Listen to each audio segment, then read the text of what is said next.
Hello everyone, and welcome back to Nightmare Narratives. I can picture some of you already in bed, maybe some of you just getting home from work. Wherever you are, whatever time it is, I'm glad you're here. If this helps you relax or sleep, please like and subscribe. It means a lot. Now, let's get you comfortable, and I'll tell you tonight's story. My name is Margaret Sinclair, but everyone calls me Maggie. I've been a park ranger here in the Kentucky mountains for 15 years now, and I thought I'd seen everything these hills could throw at me. Bears, flash floods, lost hikers, broken bones. You name it, I've dealt with it. But nothing, and I mean nothing, prepared me for what happened at Misty Glen that August. I moved to these mountains after my husband died in Vietnam.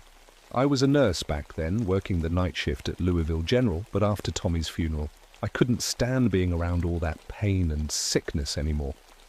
The mountains called to me, all that quiet, all that peace. Or so I thought. Misty Glen is what we call the crown jewel of our park system. It's a 180-foot waterfall that drops into a deep, dark pool surrounded by slick rocks and moss-covered boulders. The mist from the falls creates this constant fog that hangs in the air, making everything look like a dream. It's beautiful, sure, but it's also dangerous as hell. It takes a 6-mile hike to get there, which keeps the crowds thin, but we still get our share of tourists who don't respect what water can do. I specialize in water rescues, got all the gear, ropes, harnesses, underwater cameras, the works. I've pulled more people out of that plunge pool than I care to count. Most of them are just shaken up, maybe a broken arm or some scrapes, but sometimes the water wins. The Cherokee who lived here first, they had stories about Misty Glen. They called it the place where the crying woman lives. Said a mother lost her child to the falls a long time ago and never stopped looking for him. The old-timers in town still talk about it sometimes, how you can hear her calling his name on quiet nights. Banshees and wailing spirits, I always said. Grief makes people hear things that aren't there. I believed that right up until August 15th, 1984. The call came in just after lunch. A young mother named Sarah Collins and her 5-year-old son Maria had been hiking to the falls that morning.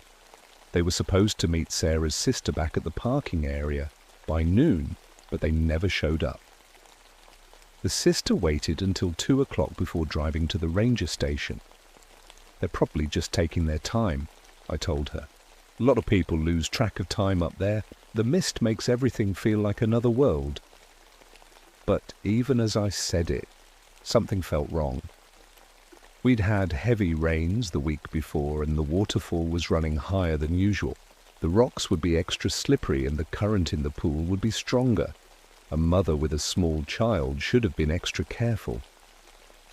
I gathered my gear and headed up the trail.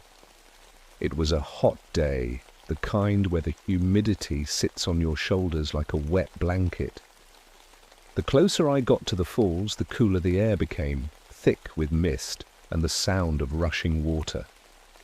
By the time I reached the viewing area, I could barely see 20 feet in front of me. That's when I heard it. A woman's voice, faint but clear, calling out, "Maria! Maria, where are you?" My heart jumped. If Sarah was calling for her son, that meant they'd gotten separated somehow.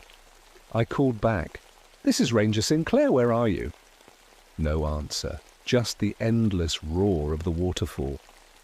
I made my way down to the water's edge, testing each step on the slick rocks. The mist was so thick, it was like walking through a cloud. I called out again, but all I heard back was that same voice. "Maria, come to Mama." Something about the way she said it made my skin crawl. The voice seemed to come from everywhere and nowhere at once, like it was bouncing off the rocks in ways that didn't make sense. And there was something else. An echo that shouldn't have been there. The waterfall area was open to the sky. There was nothing for a voice to echo off of. I found Sarah's purse first, sitting on a flat rock about 10 feet from the water. It was dry, which was strange considering the mist that coated everything else. Inside was her wallet, car keys, and a few snacks for the hike. No sign of a struggle, no indication she'd slipped or fallen. Then I saw Maria's toy boat floating in a calm eddy near the shore. It was a little red tugboat, the kind kids play with in bathtubs. It bobbed peacefully in the water, completely undamaged. I waded out to get it, and that's when I noticed something that made my blood run cold. The waterfall was running higher than it should be, a lot higher. The flow was so strong it was creating whirlpools in the plunge pool that I'd never seen before, even after the worst storms. But we hadn't had rain in 3 days. I radioed for backup and started my search pattern, working outward from where I'd found their belongings. The mist seemed to get thicker as I moved, until I could barely see my own hands. The sound of the water was deafening, but underneath it, I kept hearing that voice. "Maria! Maria, where are you?"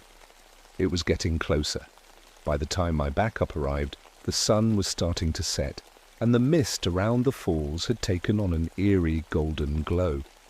Deputy Sheriff Jim Hawkins came up with 2 volunteers from the search and rescue team, Bill Morrison and his son Danny, both experienced hikers who knew these mountains like the back of their hands. "Any sign of them?" Jim asked, slightly out of breath from the climb. I shook my head.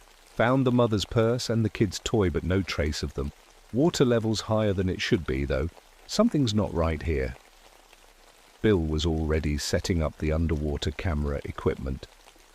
He'd been doing water rescues almost as long as I'd been a ranger, and if anyone could find bodies in that churning pool, it was him. "Maggie," Danny called from near the falls. "You need to see this."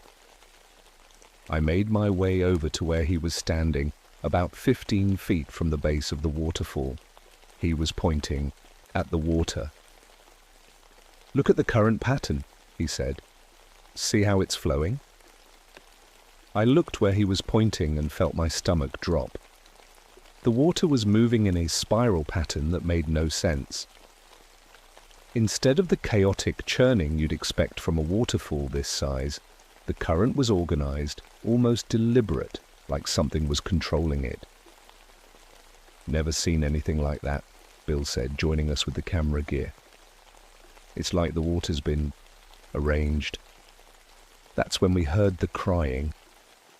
It started soft, almost like the sound of wind through the trees, but quickly grew louder. It was definitely a woman crying, and it was coming from somewhere behind the waterfall itself. But that was impossible. I'd been back there dozens of times. There was nothing but solid rock. "Sarah!" I called out. "Sarah Collins, can you hear me?" The crying stopped immediately, replaced by that same voice I'd been hearing. "Maria, come to Mama." Jim looked at me with wide eyes. "That's not coming from behind the falls," he said. "That's coming from inside them." Bill lowered the underwater camera into the pool, and we all gathered around the small monitor to see what it would pick up. For a few seconds, all we saw was the usual murky water and swirling debris. Then something white flashed across the screen. "Back it up," I said. "There, right there." Bill rewound the feed and played it in slow motion. Clear as day, we could see something that looked like a person in white clothing moving through the water. But people can't move like that underwater. This figure was gliding, almost floating, without any of the desperate thrashing you'd expect from someone drowning. "Equipment malfunction," Jim said, but his voice shook. "Has to be." Danny was filming the monitor with his own camera when the image suddenly went white. Pure white static filled the screen, and a sound came through the speakers that made us all step back. A wailing cry so full of grief and longing that it seemed to reach right into your chest and squeeze your heart. "Turn it off," I said. Bill fumbled with the controls, but the camera seemed to have a mind of its own. The wailing grew louder, and now we could hear words in it. My baby, where is my baby? Then, just as suddenly as it had started, everything went quiet. The static disappeared, the wailing stopped, and the camera showed nothing but empty water. "We need more light," Bill said, his face pale. "Whatever's down there, we're going to need better equipment to find it." But as we were setting up the floodlights, Danny grabbed my arm. "Maggie," he whispered, "look." I followed his gaze to the waterfall itself. There, clearly visible through the mist, was the silhouette of a woman. She was tall and thin, wearing what looked like a long, white dress, and she was standing directly behind the falling water. Her long black hair moved in a way that had nothing to do with the wind. She was looking right at us. "Sarah!" I called out, even though I knew it wasn't her. This figure was too tall, and there was something about the way she stood that was all wrong. Too still, too patient. The woman raised her arm and pointed directly at me. When she opened her mouth, that same voice we'd been hearing echoed across the water.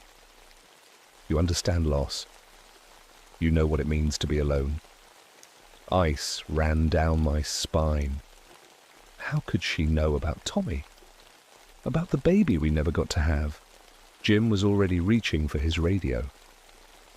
"This is Deputy Hawkins requesting immediate backup at Misty Glen. We have a situation here."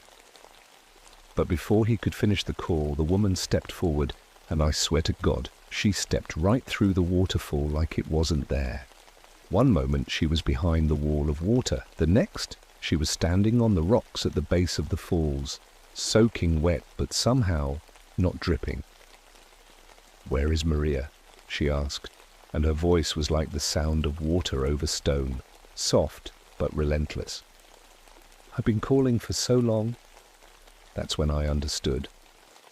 This wasn't Sarah Collins. This was something much older, something that had been here long before any of us. The Cherokee stories my grandfather used to tell came flooding back. La Llorona, they called her in some places. The weeping woman. The mother who lost her child and could never rest until she found him again. But if she was real, then where were Sarah and little Maria Collins? The answer came to me like a punch to the gut. They were already dead, had been dead, since they first arrived at the falls that morning. The woman in white had been calling for her own lost child, not theirs. She'd been calling for over 100 years. The woman in white didn't move like a living person. She glided across the wet rocks without slipping, her bare feet finding purchase where experienced hikers would fall. Her dress was old-fashioned, like something from the 1800s, with long sleeves and a high collar. It should have been heavy with water, but it flowed around her like silk in a gentle breeze. "Ma'am," Jim said, his hand resting on his service weapon, "we're going to need you to stay where you are." She turned to look at him, and I saw her face clearly for the first time. She was beautiful in a terrible way, high cheekbones, dark eyes that seemed to hold all the sadness in the world, and skin so pale it was almost translucent. When she smiled, I noticed her teeth were perfectly white, but somehow too sharp. "You cannot help me," she said. "Only a mother can understand." Her gaze shifted to me, and suddenly I felt like I was drowning in those dark eyes. Images flooded my mind, flashes of a life I'd never lived. A small boy with black hair playing by a river. The same boy slipping on wet stones. The desperate search that lasted days, weeks, months. The slow realization that he was never coming home. The grief hit me like a physical blow. It was deeper than anything I'd ever felt, even when Tommy died. This was the agony of a mother who'd lost her child, multiplied by over a century of searching and finding nothing. "Stop!" I gasped, doubling over as the emotions crashed through me. "Please, stop!" The vision ceased, but the echo of that terrible sadness remained. When I looked up, she was standing directly in front of me, close enough to touch. "You would have been a good mother," she said softly. "I can see it in you." Behind her, the waterfall began to change. The water flow increased again, but now it wasn't just louder, it was different. Instead of the chaotic tumble of water over rocks, it had developed a rhythm, like a heartbeat. And in that rhythm I could hear children's voices calling out in languages I didn't recognize. "Jesus Christ," Bill whispered. "How many kids has she taken?" Danny was backing away slowly, his camera still recording. "We need to get out of here, now." But before any of us could move, the woman raised her hand, and the mist around the waterfall began to swirl. It formed a wall around us, cutting off our view of the trail back to safety. We were trapped in a circle maybe 30 feet across, with her at the center and the supernatural waterfall at her back. "I have been calling for so long," she said, her voice now coming from multiple directions at once. "Maria was here this morning. I felt him near the water. But when I reached for him, he was not my Maria. The implications hit me like ice water. You killed them. You killed Sarah and her son." Her expression didn't change. "They drowned. Children are drawn to water, especially water that calls to them. The mother tried to save him, but the current was too strong. It is always too strong." "You made it too strong," Jim accused, drawing his weapon. "You killed them." She looked at the gun with something like amusement. "Your metal cannot harm what grief has made eternal." To prove her point, Jim fired 3 shots center mass. The bullets passed right through her without leaving so much as a ripple in her form. She didn't even flinch. "I do not kill," she continued as if nothing had happened. "I simply call, and the water answers. Some who come to the water are not strong enough to resist, but I must keep calling. Somewhere my Maria is lost and needs his mother." The mist wall around us began to close in, and I could see shapes moving in it, shadows of other figures, other victims. Men, women, children, all with the same pale, drowned look, all searching for something they'd lost. "How many?" I asked. "Not enough," she replied. "My child is still lost." That's when I realized the horrible truth. She wasn't just some random spirit haunting the waterfall. She was actively hunting, using the falls as bait to draw in families with children. And she'd been doing it for generations. "The Cherokee woman," I said. "From the stories, that's you." She nodded. "I was Ayana. My son was 4 years old when he fell into the river during the spring floods. I searched until winter, then threw myself from these falls to join him in death. But death did not bring us together. Instead, it bound me to this place, forever searching. The water level in the pool continued to rise, and now it was lapping at our feet. But this wasn't normal water. It was ice cold and seemed to move with purpose, curling around our ankles like liquid fingers. Every few years I hear children playing near the water," Ayana continued. "I call to them, hoping one will be my Maria, but they are always someone else's children, and their parents always try to keep them from me." Bill was trying to contact the outside world on his radio, but all he was getting was static. The same wailing static we'd heard through the underwater camera. "The equipment," I realized. "You've been interfering with our equipment all along." "I do not wish to be recorded," she said. "Images trap pieces of the soul. I have so little left." Danny's camera suddenly went dead. The battery drained, despite being fully charged when we arrived. His backup flashlight flickered and went out. One by one, all our electronic equipment was failing. The water was up to our knees now, and I could feel a current trying to pull us toward the falls. But it wasn't random. It was deliberate, intelligent.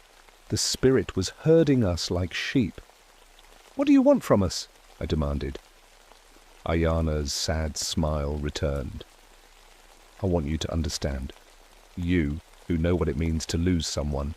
You, who never had a child but feel the lack like a physical wound. You know what I suffer." She was right. And that's what terrified me most. I did understand. The longing for children Tommy and I had never been able to have. The emptiness that no amount of work or service could fill. The dreams I still had sometimes of little voices calling Mama in voices I'd never heard. "But understanding isn't enough," I said. "You can't keep taking other people's children just because you lost yours." Her expression hardened. "Then find him for me. Find my Maria, and I will rest." The water continued to rise, now reaching our waists. In the distance I could hear new voices, search teams calling our names, but they sounded impossibly far away, like they were coming from another world. "We can't find a child who died over 100 years ago," Jim said, through chattering teeth. The supernatural water was freezing, sapping our strength with every passing moment. "Then you will stay," Ayana replied, "and you will help me call, forever." That's when I saw them, Sarah and Maria Collins. Their bodies were floating just beneath the surface of the supernaturally calm water near the far edge of the pool. They looked peaceful, like they were sleeping, but their skin had that waxy pallor of the drowned. "They're over there," I said, pointing. "The people you're looking for. They're over there." Ayana followed my gaze and shook her head sadly. "Not my Maria. Another mother's child lost to the water that calls so sweetly." The water reached our chests and I could feel the current getting stronger. Soon it would be strong enough to pull us under, to drag us down into that dark pool where we'd join the Collins family in death. But as I looked at the spirit's face, twisted with centuries of grief and madness, I realized something important. She wasn't evil, exactly. She was just a mother who had been separated from her child for so long that she'd forgotten how to be anything else. And maybe, just maybe, that meant she could be reasoned with. If I could find the right words. The water was up to our necks now, and I could feel my feet losing contact with the rocky bottom. Jim was struggling to keep his head above the surface, and Danny had gone completely pale from the supernatural cold. Bill was trying to swim toward the edge of the pool, but the current kept pulling him back toward the center. "Ayana," I called out, fighting to keep my voice steady. "I need to tell you something about your son." The spirit's attention snapped to me, and for a moment, the rising water stopped. "You know of Maria?" "I know what happened to children who fell into rivers back then," I said. "And I think you do too, deep down. You've just been too afraid to accept it." Her eyes narrowed dangerously. "He's lost. I must find him." "No," I said, as gently as I could. "He's not lost. He was never lost." The mist around us began to swirl faster, and Ayana's form became less solid, more like smoke. When she spoke, her voice carried the full force of a century's worth of rage and denial. "You lie! He fell into the water. I searched, but could not find his body." "Because someone else found it first," I pressed on, even as the water began rising again. "Think, Ayana, really think it was spring flood season. There would have been search parties, other Cherokee looking for a lost child. What happened to children who drowned in those days?" For a moment, her face showed confusion instead of just grief. The water stopped rising again. I searched alone. The others tried to stop me, said it was too dangerous." "They found him, didn't they?" I said softly. "While you were still searching downstream, they found his body upstream. They buried him according to your people's customs, with honor, with love. Ayana's form flickered like a candle in the wind. No, I would have known. A mother would have felt it. You did feel it, I said. That's why you threw yourself from the falls. Not because you couldn't find him, but because you knew he was gone and couldn't bear to live without him. You chose to follow him into death. But then why? Her voice was barely a whisper now. Because death separated you, I explained. Children who die young, they don't linger here. They move on to whatever comes next. But your grief was so strong it chained you to this place, trapped you in the moment of loss. Your son has been at peace for over 100 years. You're the one who's been lost. The supernatural mist began to thin, and I could see confusion and horror dawning on Ayana's face as my words sank in. The water level started to drop rapidly, as if someone had pulled a cosmic drain plug. "All this time," she whispered. "All these families." "You were looking for him in the wrong place," I said. "And in the wrong time." The spirit doubled over as if in physical pain, and the temperature around us plummeted. Ice began forming on the surface of the water, and when she looked up, her eyes were wild with a century of accumulated anguish. "What have I done?" she wailed. "What have I become?" The waterfall itself began to change, the steady flow becoming erratic and violent. Chunks of ice started falling from above, crashing into the pool with sounds like breaking glass. The rocks around us groaned and shifted, as if the earth itself was responding to her emotional breakdown. "You became a mother who couldn't let go," I said, trying to project calm despite the chaos erupting around us. "But it's not too late to choose differently. The families I've destroyed." Her form was becoming more and more unstable, sometimes solid, sometimes translucent. "The children I've taken from their parents. How can there ever be forgiveness for what I've done?" That's when I understood what I needed to do. It wasn't enough to tell her the truth about her son. She needed something more. She needed to feel what it was like to be a mother protecting children instead of taking them. "Help me save them," I said, pointing toward where Sarah and Maria Collins's bodies were floating. "Help me bring them home to their family. Let them have the proper burial you never got to give your son." Ayana's eyes followed my gesture, and for the first time in over a century, I saw something other than selfish grief in her expression. I saw compassion. I can't bring them back," she said. "No, but you can help me get them to shore. You can do for them what you would have wanted someone to do for Maria. You can help them find peace." The spirit moved toward the bodies, her movements uncertain for the first time since we'd seen her. When she reached them, she hesitated, her hands hovering over Sarah's still form. "I don't remember how to be gentle," she admitted. "Yes, you do," I said. "Motherhood doesn't leave you, even in death. It just gets buried under all the pain." Slowly, carefully, Ayana lifted Sarah's body in her arms. The action seemed to cost her tremendous effort, as if she was fighting against her own nature. But she managed it, cradling the dead woman like a sleeping child. "She tried to save him," Ayana observed, looking down at Sarah's face. "She died, trying to reach her child." "Just like you did," I said.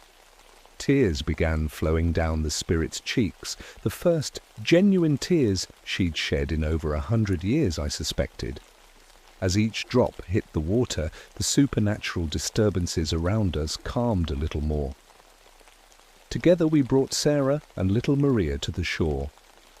Ayana handled their bodies with a reverence that spoke of remembered motherhood, remembered love.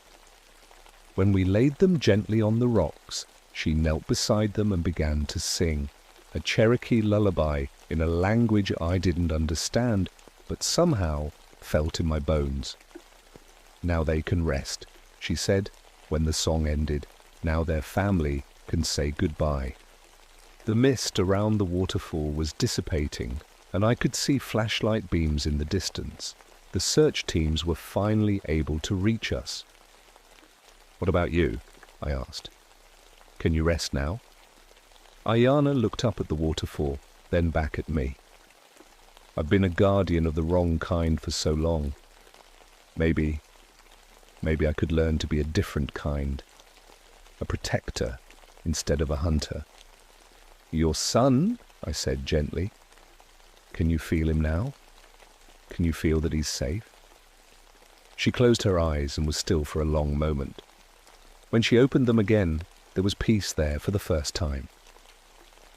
"Yes," she whispered. "He's been safe all along. He's been waiting for me to remember that love doesn't chain. It frees." The spirit began to fade, becoming translucent in the moonlight. But before she disappeared entirely, she reached out and touched my hand. The contact was ice cold, but somehow comforting. "Thank you," she said, "for helping me remember who I was meant to be." And then she was gone, dissolved into the mist like morning fog before the sun. The official report called it a tragic drowning accident. Sarah and Maria Collins had slipped on the wet rocks near Misty Glen Waterfall and been swept into the plunge pool during a period of unusually high water flow. The elevated water level was attributed to recent heavy rains and underground spring activity, perfectly reasonable explanations that satisfied the county coroner and the insurance investigators. Jim, Danny, Bill, and I all agreed to keep the supernatural details to ourselves. Who would have believed us anyway? And more importantly, what good would it have done? Sarah's sister had enough grief to deal with without adding ghost stories to the mix. But changes came to Misty Glen in the weeks that followed. I pushed for and got approval to install a much more comprehensive warning system, signs in multiple languages, safety barriers at the most dangerous spots, and emergency communication equipment for hikers who got into trouble. The Park Service wasn't thrilled about the expense, but they couldn't argue with my safety concerns. The waterfall itself seemed different too, though I was probably the only one who noticed. The flow became more predictable, following seasonal patterns instead of the erratic surges we'd experienced before. The rocks stayed dry longer after rains, giving visitors better footing. And the mist that had once made visibility so dangerous now seemed to clear at crucial moments, as if something was looking out for people instead of hunting them. There were no more mysterious drownings at Misty Glen. Not that summer, not in the years that followed. Hikers still had accidents, broken bones from falls, cuts from sharp rocks, the occasional case of exhaustion or dehydration. But no more families disappeared into the pool. No more children were drawn to the water by voices that shouldn't have been there. Sometimes, late in the evening when I was doing my final patrol of the area, I'd catch a glimpse of a figure in white standing near the waterfall. But instead of the menacing presence Ayana had been, this felt protective, watchful, a guardian spirit in the truest sense. I started volunteering with the county's youth programs after that summer, reading to kids at the library, helping with camping trips for underprivileged families, teaching water safety at the community center. I told myself it was just civic duty, but the truth was more complicated. Ayana's touch had left something behind, not the crushing grief she'd carried for over a century, but an echo of what she'd been before tragedy twisted her love into something dark. A taste of motherhood that I'd never experienced but somehow now understood. The Cherokee elders I spoke with weren't surprised when I carefully shared an edited version of what had happened. Sometimes spirits get confused, one old man told me. They forget their purpose and start causing the very problems they were meant to prevent. Sounds like she remembered herself just in time. Will she stay peaceful? I asked. He smiled and shrugged. Spirits do what they need to do, but a mother protecting children instead of taking them? That's the natural order. That's what she was always supposed to be. On quiet nights at the waterfall, when the moon is full and the mist catches the light just right, visitors sometimes report hearing a woman's voice. But it's not the desperate crying that hikers use to describe.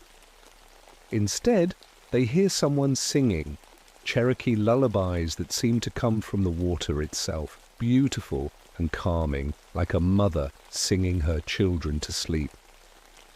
The thing is, I know those songs now. Sometimes I catch myself humming them when I'm alone on the trails, and the melody seems to make the forest feel safer, more welcoming. It's like Ayana found a way to share the protective love she'd remembered with anyone willing to listen. I never married again, never had children of my own, but I learned something important in those terrible hours by the waterfall. There are many ways to be a mother, many ways to protect and nurture. And sometimes the most important thing a mother can do is know when to let go. 3 years later, I was promoted to head ranger for the entire district. They said it was because of my safety innovations at Misty Glen, the way I'd turned one of our most dangerous attractions into one of our safest. They were right, in a way, just not in the way they thought, because the real safety didn't come from warning signs or emergency equipment. It came from understanding that some protectors never stop protecting, even in death. They just need to be reminded of who they're supposed to be protecting and why. Water's still the most dangerous thing in these mountains.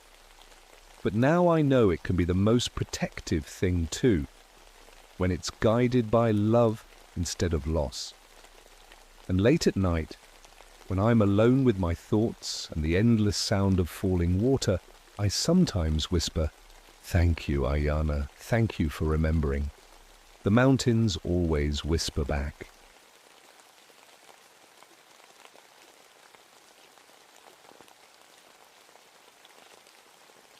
My name is Jacob Thornfield, and I've been a park ranger for 16 years.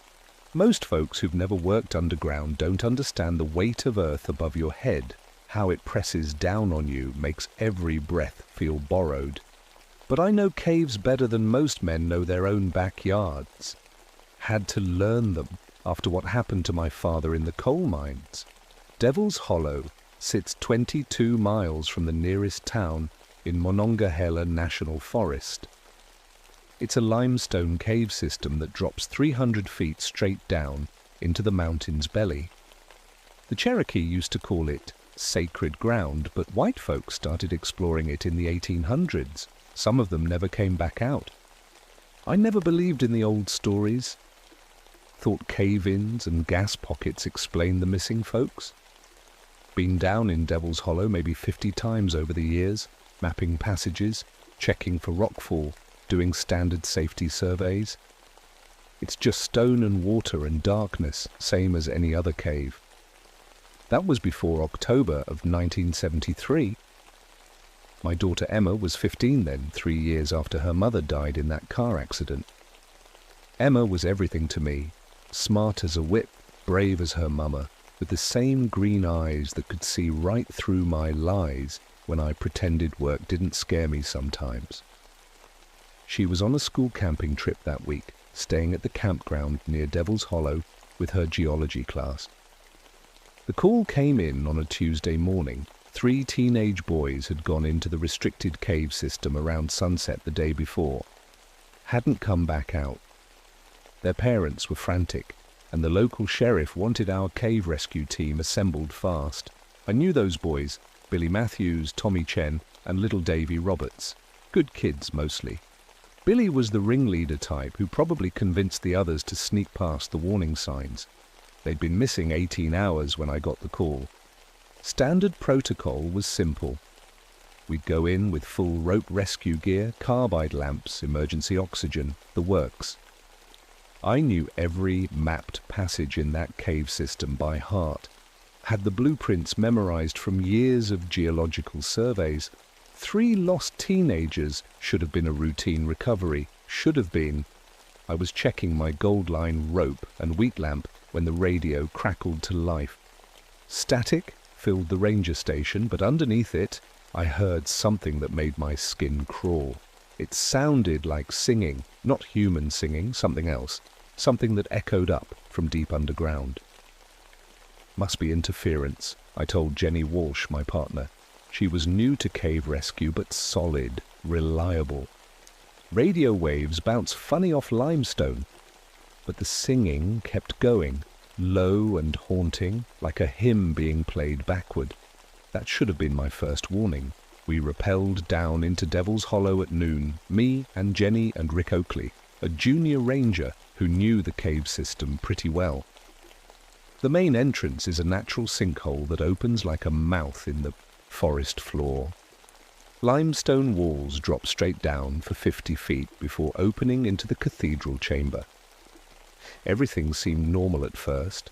Our carbide lamps threw dancing shadows on the familiar rock formations. The air was cool and damp, maybe 60 degrees like always. We followed standard procedure. Set up communication relay points every 100 feet, checked our equipment twice, kept our rope signals clear and simple. Then my compass started spinning. 50 feet into the main passage, the needle just went crazy, spinning in circles like we were standing on the North Pole. I'd never seen anything like it in 16 years of cave work.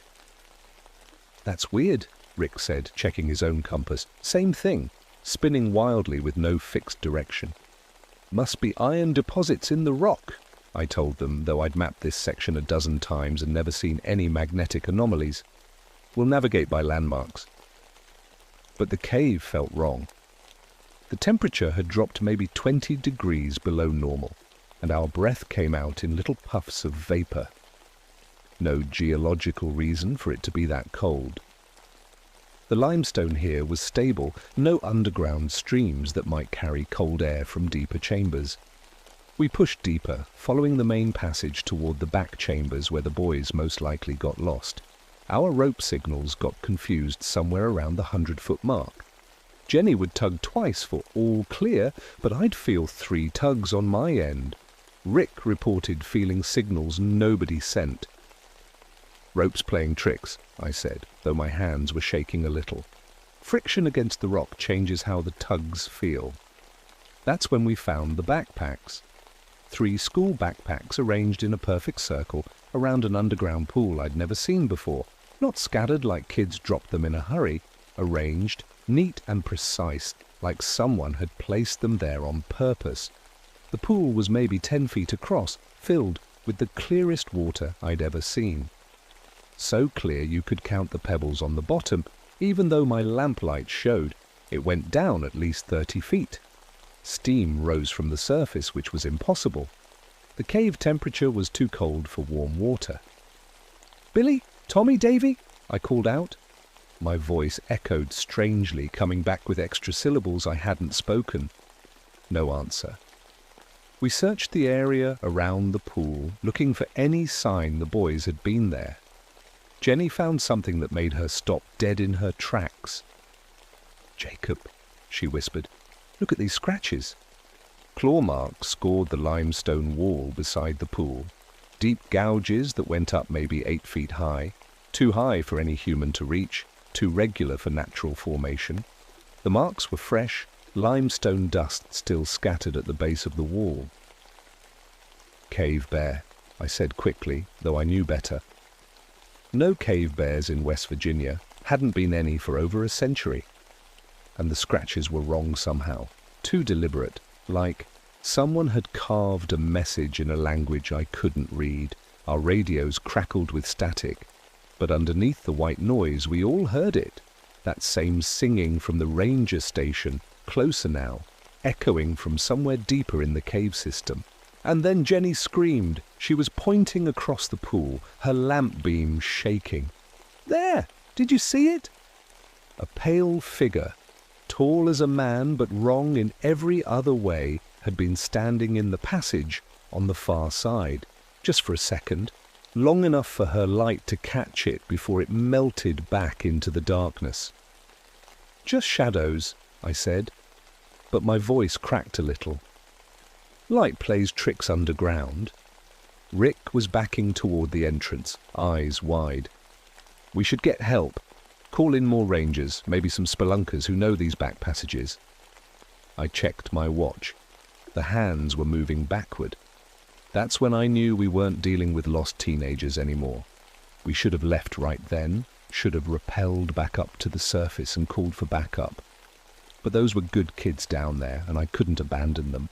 Besides, I told myself, there had to be a rational explanation. Compass interference, temperature inversions, trick of the light. Caves do strange things to your mind after a while.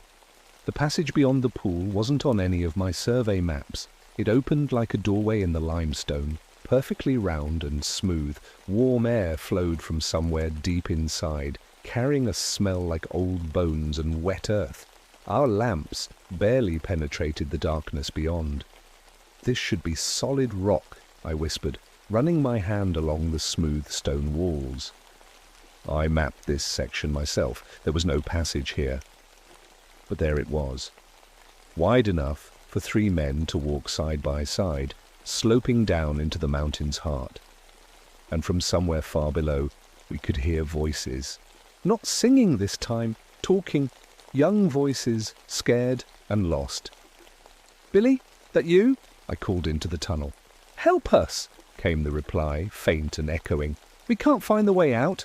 Jenny grabbed my arm. "Jacob, something's wrong here. We need to—" Her words cut off as my carbide lamp flickered and dimmed. The flame was blue instead of yellow, and despite a full fuel tank, the light was failing.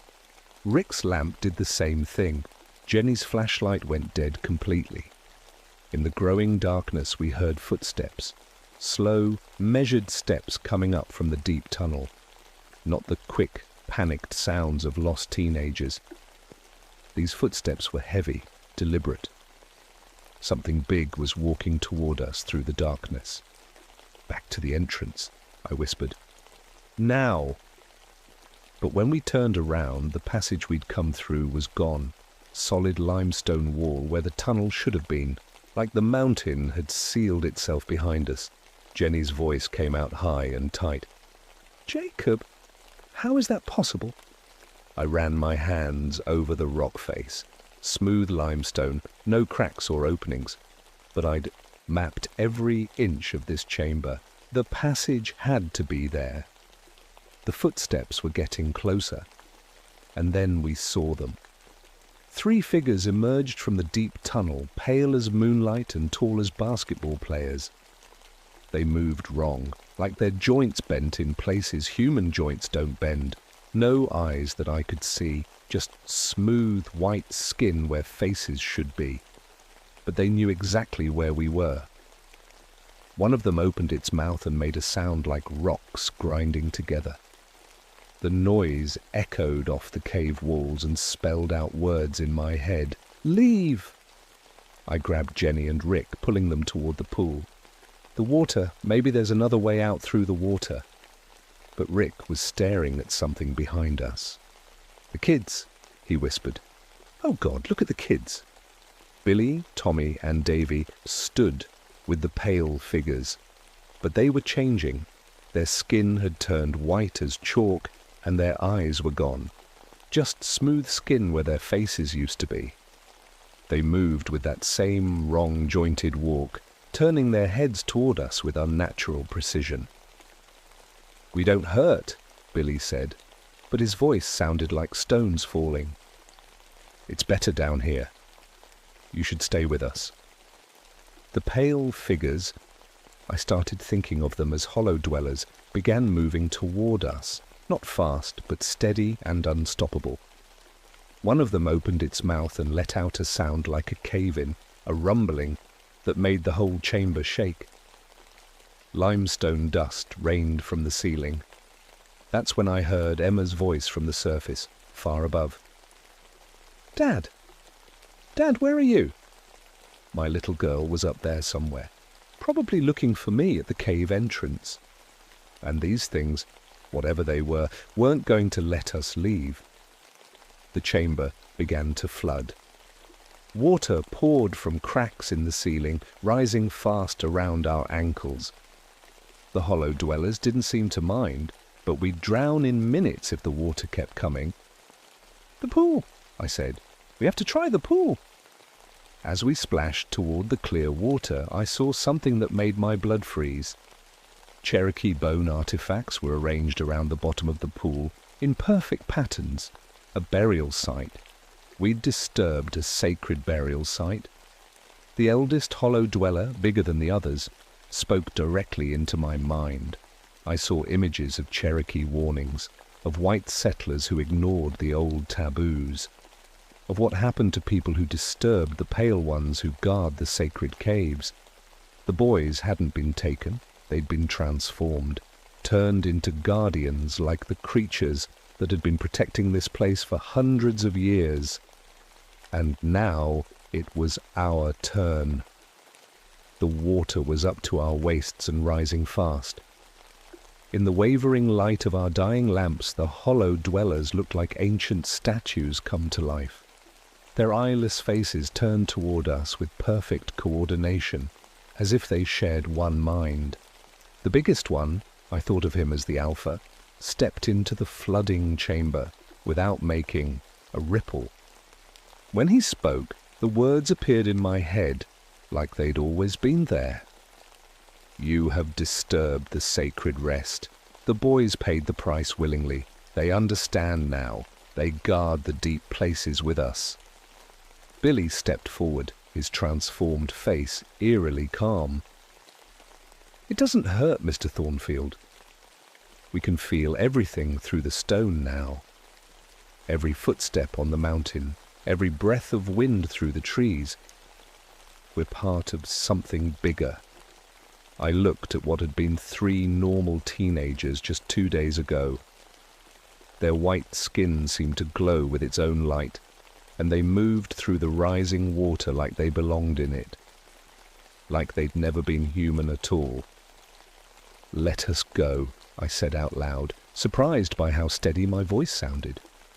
"We didn't know this was sacred ground. We came to help those boys." The Alpha tilted his head, and I heard Emma calling again from somewhere far above. Her voice was getting closer to the cave entrance. "Your offspring seeks you," the Alpha said. "She carries the old blood, Cherokee ancestors in her line. We can smell it." My heart stopped. Emma's mother had been part Cherokee, though she'd never talked about it much. Just stories her grandmother told about the old ways, the sacred places in the mountains. "Emma has nothing to do with this," I said. "She does now."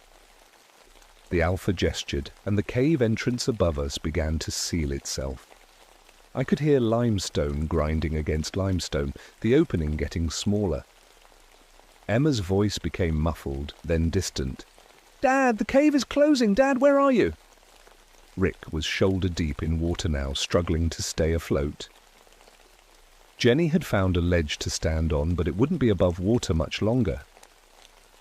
I had maybe 3 minutes before we all drowned. "Take me instead," I said to the Alpha. "Leave my partner and Rick alone. They're good people. They were just trying to help." The Alpha considered this. "You offer yourself freely?" "Yes, but let them go and leave my daughter alone." "You do not understand. We do not take. We transform. We offer purpose. The boys chose to become guardians because they saw the truth. The mountain is dying. Surface people poison the water, cut the trees, strip the coal. Someone must protect what remains." He was right, and I knew it. The mining companies had been carving up these mountains for decades. The streams ran orange with runoff, and half the forest was clear-cut stumps.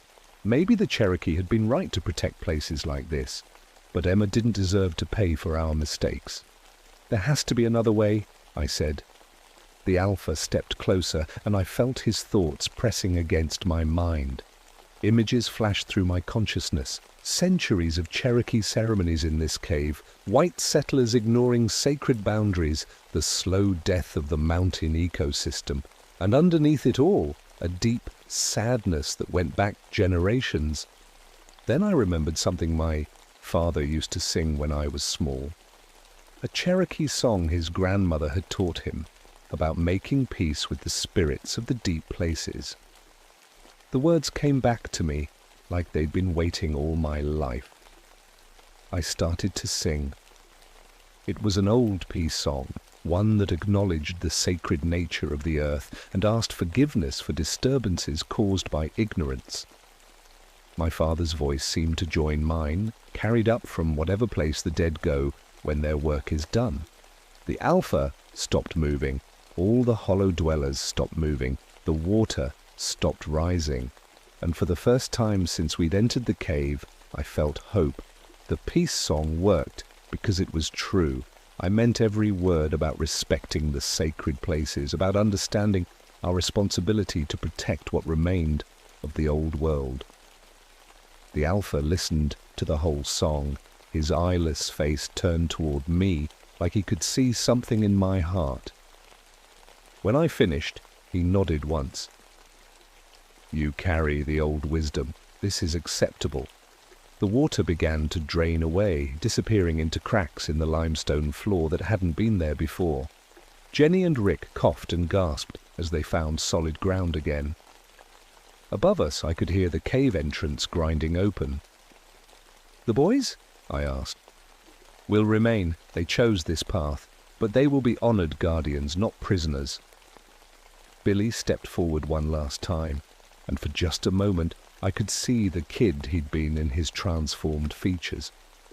"Tell our parents we're okay, Mr. Thornfield. Tell them we're protecting something important." The hollow dwellers melted back into the limestone walls like they'd never been there at all. The boys went with them, walking into solid stone and disappearing. But I could feel them somehow, like a presence in the mountain itself. We made it back to the surface just as the search and rescue teams arrived. Emma was there waiting, tears streaming down her face. She hugged me so tight I thought my ribs might crack. The official report said the boys had fallen into an unmapped sinkhole that subsequently collapsed, sealing their bodies inside. Geological instability. The cave system was declared dangerous and permanently sealed. But that's not the whole truth. I requested a transfer to cultural liaison work, spending my time learning Cherokee language and customs from the tribal elders, who still remembered the old stories. They weren't surprised when I told them what really happened in Devil's Hollow. "The Pale Ones have been there since the beginning," old Joseph Crow Feather told me. "They're not evil, they're guardians, but they don't understand the difference between people who respect the sacred places and people who just take what they want." Sometimes, when I drive past the sealed cave entrance, I can see lights moving deep underground. Phosphorescent glows that pulse like heartbeats. Emma sees them too. She's studying geology now, preparing to become the kind of ranger who protects sacred places instead of just managing them. The boys' families eventually found peace with what happened. Not the official story, but the truth I told them quietly, privately. Their sons had become something important, something necessary. In a world where we've forgotten how to respect the old wisdom, maybe that's the kind of transformation we need. I never go underground anymore, don't need to, but I keep my father's Cherokee peace song ready just in case, because there are other caves in these mountains, other hollow places that hunger for guardians. And sometimes, late at night when the wind blows just right, I can hear them calling. Some places aren't meant for surface folks, the Cherokee tried to warn us. Now I spend my time making sure people listen to those warnings, because the alternative is becoming something else entirely. Something that lives in the deep places where the earth keeps its oldest secrets. Something that guards the hollows that hunger.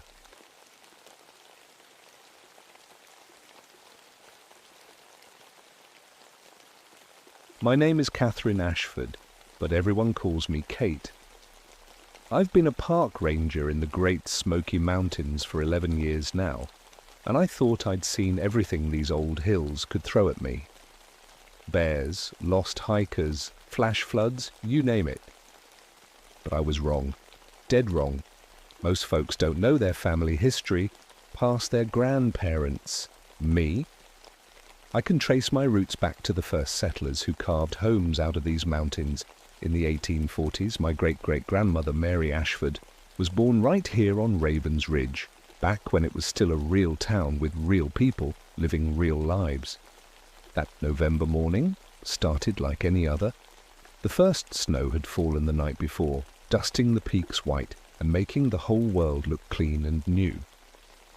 I was heading up to Ravens Ridge to do some historical survey work. The Park Service wanted to put together a display about the old settlements, and I'd volunteered to document what was left of the place. The hike to Ravens Ridge isn't for beginners. 8 miles on an unmarked trail that winds through thick forest and over rocky ground. No cars can get up there, never could, even back in the day. That's part of why the settlement died out so fast when trouble came. I'd made this hike dozens of times before. Every ranger knows the old settlements, especially one like Ravens Ridge. In 1847, scarlet fever hit the place like a hammer. 47 people died in 3 weeks. The survivors packed up and left, and the mountain took the town back. Now all that's left are some stone foundations, a crumbling cemetery, and the ruins of an old church. Or so I thought.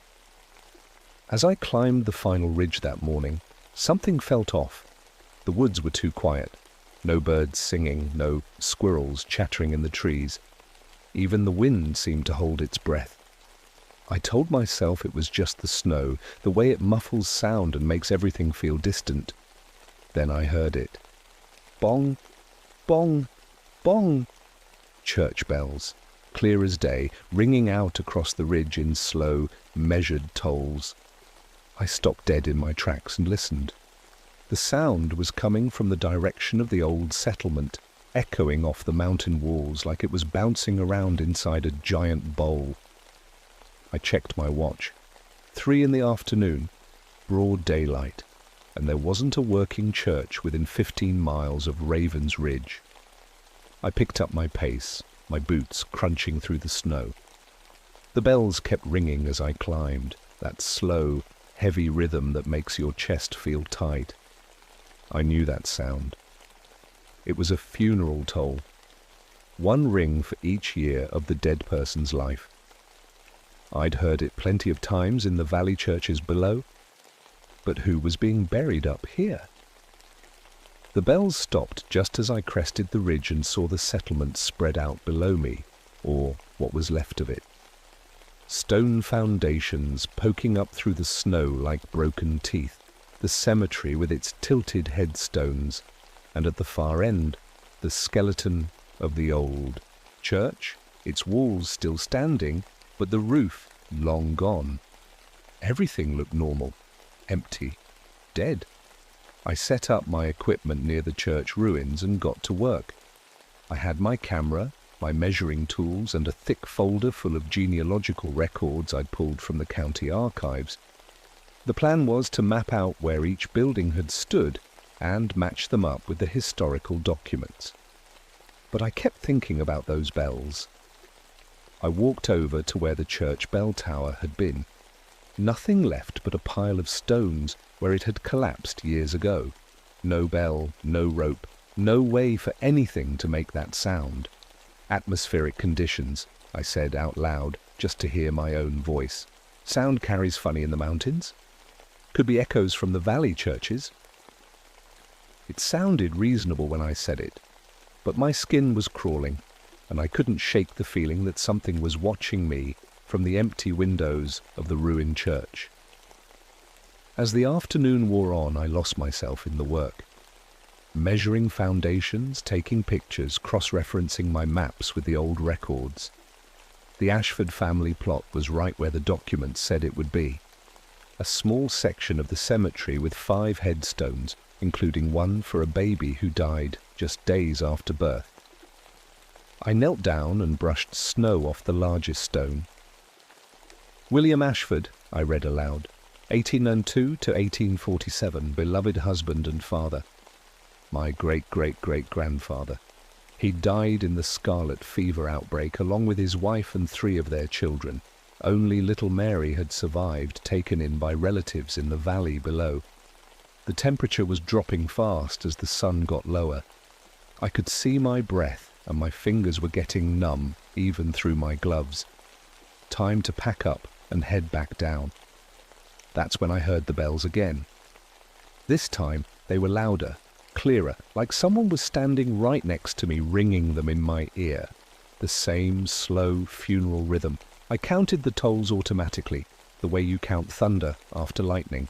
12, 13, 14, 15, 16. They stopped at 47. 47 tolls. 47 people who died in the outbreak. I stood there in the growing darkness, surrounded by their graves, and felt ice water run down my spine. I should have left right then, should have packed my gear and headed down the mountain while I could still see the trail. But I'm stubborn, always have been. And I had a job to do. Besides, there had to be a logical explanation. There always was. I set up my camp stove and made some hot coffee, warming my hands around the metal cup. The smart thing would be to come back tomorrow with more equipment, maybe bring another ranger along. But the weather forecast called for heavy snow, and it might be weeks before I could get back up here. So I stayed. The bells didn't ring again as the sun set, but other things started happening. Little things at first. My compass needle wouldn't hold steady. It kept swinging back and forth like it couldn't find north. My digital watch, which had always kept perfect time, started running slow, and the temperature seemed to drop in patches like I was walking through invisible pockets of winter air. I told myself it was the elevation. The mountains can play tricks on your equipment. Magnetic fields from iron ore deposits in the rock. Perfectly normal. But normal didn't explain what I found when I went to set up my tent. There were flowers on one of the graves, fresh flowers, wild flowers that had no business blooming in November, lying on the snow-covered mound like someone had just placed them there. The grave belonged to a child, Emily Ashford, aged 8 years, taken too soon by fever. Another one of my relatives, another child who died in the outbreak. I picked up one of the flowers. It was warm to the touch, and when I brought it close to my face, it smelled like spring rain and sunshine, like life in the middle of all this death. "Hello?" I called out, my voice echoing off the mountains. "Is someone there?" Nothing answered but the wind in the trees. I made camp near the church ruins, figuring the stone walls would block some of the wind. As I rolled out my sleeping bag, I kept looking over at that grave with the flowers. They seemed to glow in the moonlight, too bright and too colourful for this dead place. Around midnight I heard footsteps, not boots on snow or leaves rustling in the wind, actual footsteps, light ones, like a child running through the cemetery. I grabbed my flashlight and swept the beam across the headstones, but there was nothing there, just shadows dancing between the graves. The footsteps stopped. Then I heard singing. A child's voice, high and sweet, singing an old lullaby I remembered from my grandmother's house. The same song she used to sing when I was scared and couldn't sleep. Sleep now, my darling. Close your eyes tight. The angels are watching through the long night. Sleep now, my baby. Don't you cry. Mama will love you until she dies. The voice was coming from everywhere and nowhere, like the mountain itself was singing.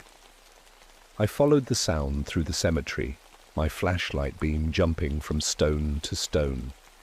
The singing led me to the back corner, where the smaller graves were clustered together. Children's graves. Dozens of them.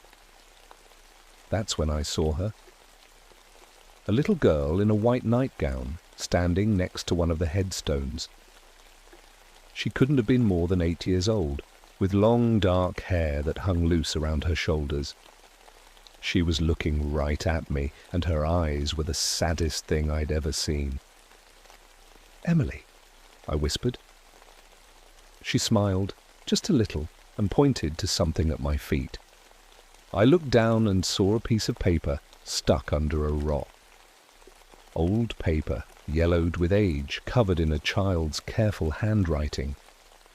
I picked it up with shaking hands and read, "My name is Emily Ashford, and I am 8 years old. Tomorrow is my birthday, but I don't think I will see it. The fever is very bad, and Mama says I must be brave. I want to tell someone that I was here, that I was real. Please don't forget me." When I looked up, the little girl was gone, but she'd left something behind, more flowers scattered across all the children's graves. And in the distance, growing stronger by the minute, I could hear the sound of church bells ringing. This time, they didn't stop. I didn't sleep that night. How could I? Every time I closed my eyes, I saw that little girl's face. Emily, my cousin, 5 generations removed, dead for over 100 years, but somehow still here, still waiting. By morning, the flowers on the graves had multiplied. Every headstone in the cemetery was decorated with them. Roses, daisies, forget-me-nots, all blooming impossibly fresh in the November snow. And there were toys too. Old-fashioned dolls, wooden hoops, marbles scattered like tears across the frozen ground. I should have been terrified. Any sane person would have run down that mountain as fast as their legs could carry them. But I'm not most people. I'm a ranger, trained to document and investigate, and more than that, these were my family. My people. They'd been forgotten for over a century, erased from history except for a few lines in dusty record books. Maybe they just wanted to be remembered. I spent the morning photographing everything, the flowers, the toys, the fresh writing that had appeared overnight on several headstones. When I developed the pictures later, I'd see things my naked eyes had missed. Figures standing in the background, children playing between the graves, faces in windows of the ruined buildings. But at the time, all I saw was evidence, proof that something impossible was happening on Raven's Ridge. Around noon, I found the diary. It was buried under the stone steps of the church, wrapped in oiled cloth that had somehow kept it dry and readable all these years. The cover was leather, soft and worn, with Emily Ashford, my private thoughts, written in careful script on the front. I opened it to the last entry, dated December 21st, 1847. "The fever took Mama today. Papa says I must be strong, that I am the last of our family now, but I am not strong. I am scared and cold, and I want my Mama. The bells have been ringing for 3 days now, one for each person who has died. Soon they will ring for me too. I have been having dreams. In the dreams, the town is not empty. We are all here together, all the people who died. We have church services every evening where Reverend Mills reads from the good book and tells us we are safe now. But I do not feel safe. I feel lost. If anyone finds this book, please know that we existed. We loved each other. We took care of each other. We were more than just names on stones. I hope someone from our family comes back someday. I hope they remember us." The handwriting got shakier as the entry went on, and the last few words were barely readable. A child's final thoughts before the fever took her. I sat there on those church steps, holding a dead girl's diary, and cried. For Emily, for all the children who'd died too young, for the whole damn town that had been wiped off the map in 3 terrible weeks. That's when the bells started ringing again. This time, I was ready for them. I pulled out my phone and tried to record the sound, but the device kept glitching. The screen would go black, or the app would crash, or the recording would come back as nothing but static. The bells rang 47 times, just like before. But when they stopped, I heard something new. Voices, men, women, and children, singing hymns in harmony. The sound was coming from inside the ruined church, echoing off the broken walls like there was a full congregation in there, praising God on a Sunday morning. I walked through the empty doorway and looked up at the open sky where the roof used to be. There was nobody there, but the singing got louder and clearer, until I could make out individual voices. A man with a deep bass, a woman hitting the high notes, and underneath it all, children's voices blending together like angels. Then I saw them. Translucent figures filling the church pews that weren't there anymore. Families sitting together, dressed in their Sunday best. Men in dark suits and women in long dresses. Children in clean white clothes with their hair neatly combed. They were singing Amazing Grace, their mouths moving in perfect time with the music I was hearing. And at the front of the church, standing behind a pulpit that was nothing but empty air, was a tall man in preacher's robes. His face was kind but tired, like he'd been giving the same sermon for 134 years. He looked right at me and smiled. "Welcome home, child," he said, though his lips didn't move, and I heard his voice inside my head. "We've been waiting for you." The congregation turned as one to stare at me.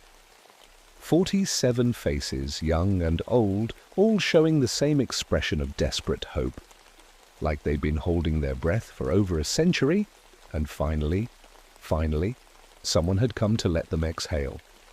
In the front row, I saw Emily. She was holding hands with a woman who had to be her mother, and they were both crying tears that caught the sunlight like diamonds.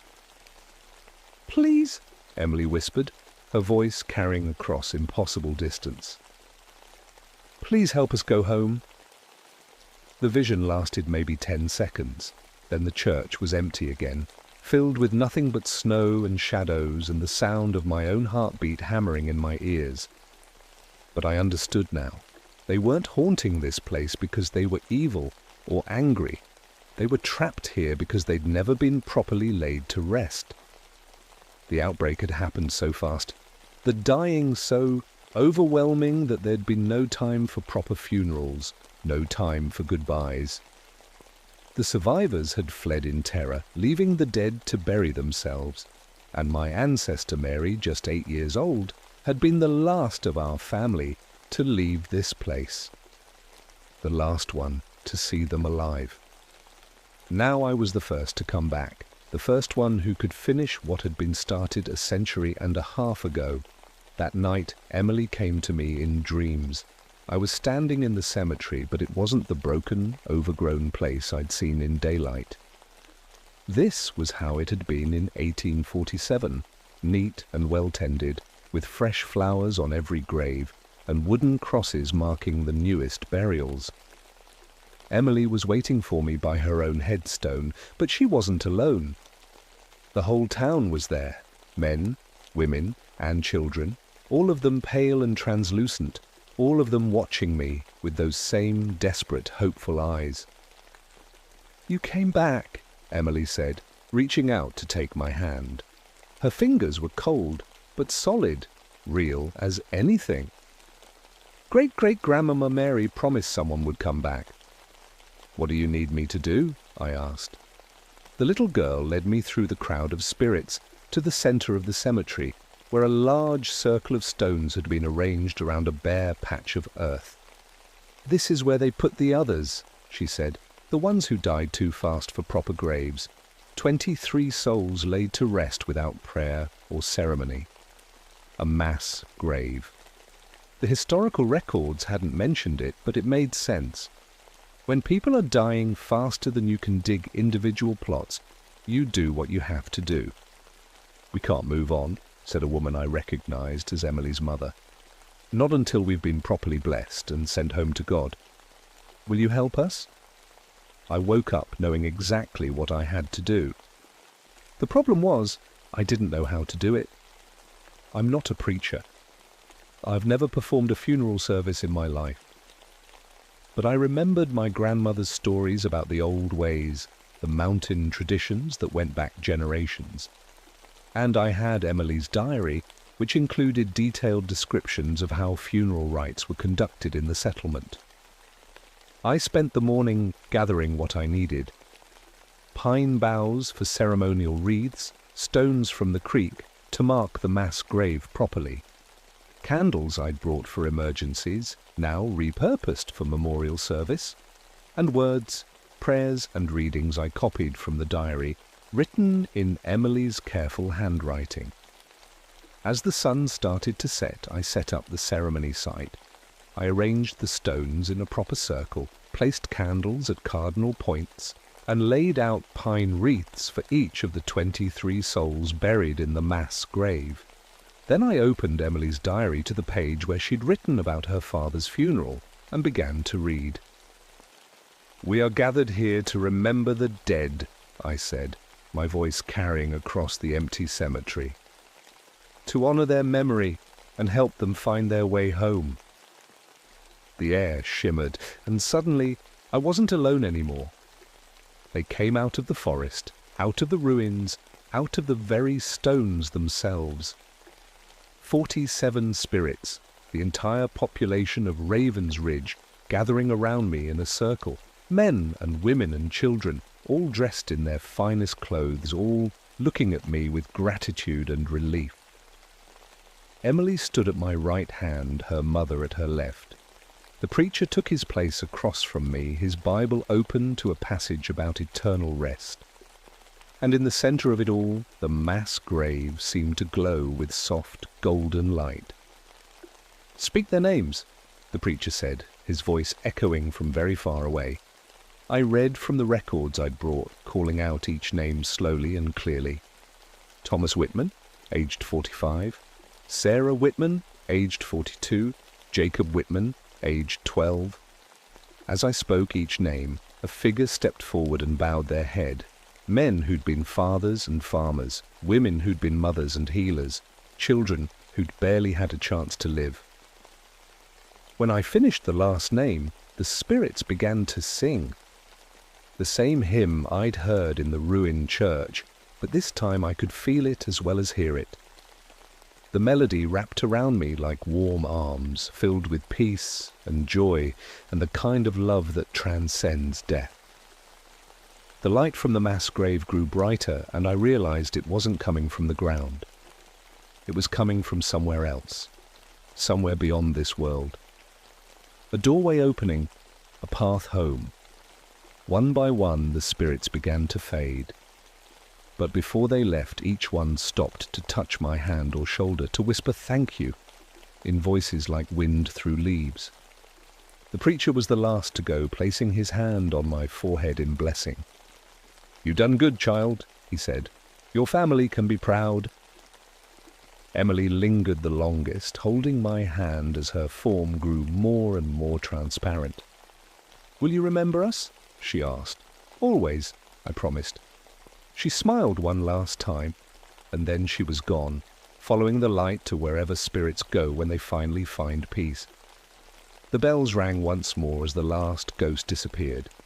Not the slow, mournful toll of funeral bells, but the joyful peal of church bells on a Sunday morning.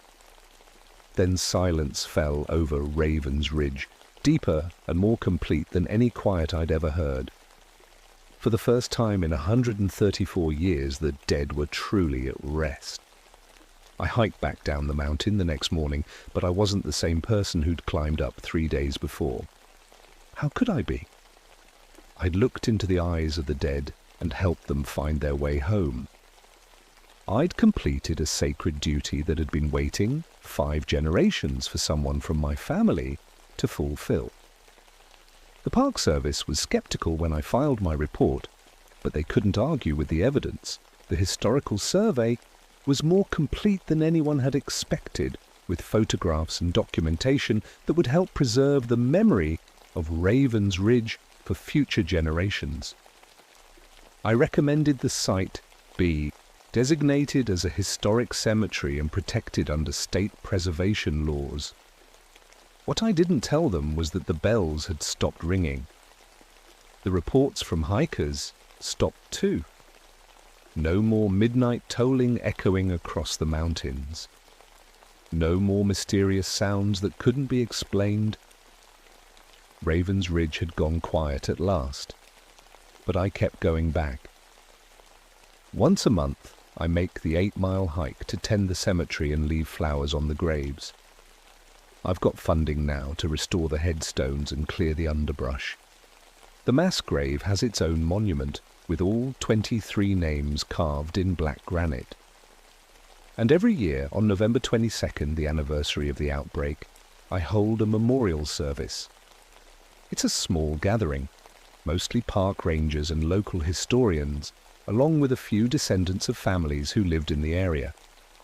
We read the names, share what we know about their lives, and make sure they're remembered, because that's what they wanted in the end, not revenge or justice or any of the things you see in horror movies, just to be remembered, to have someone acknowledge that they'd existed, that they'd loved each other, that their lives had meant something, that hills are full of places like Ravens Ridge, lost settlements where entire communities disappeared, leaving nothing behind but stone foundations and forgotten graves. I've started researching them, mapping them out, documenting what's left before it's too late. Sometimes, late at night in my office, I get phone calls from people who've heard about my work, hikers who've seen lights where no light should be, families who've found old cemeteries on their property, descendants of mountain people who've felt the pull of ancestral ground calling them home.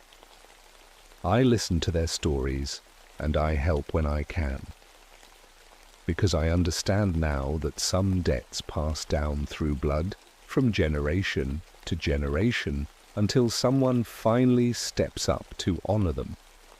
The mountains remember everything, every life lived, every death mourned, every promise made.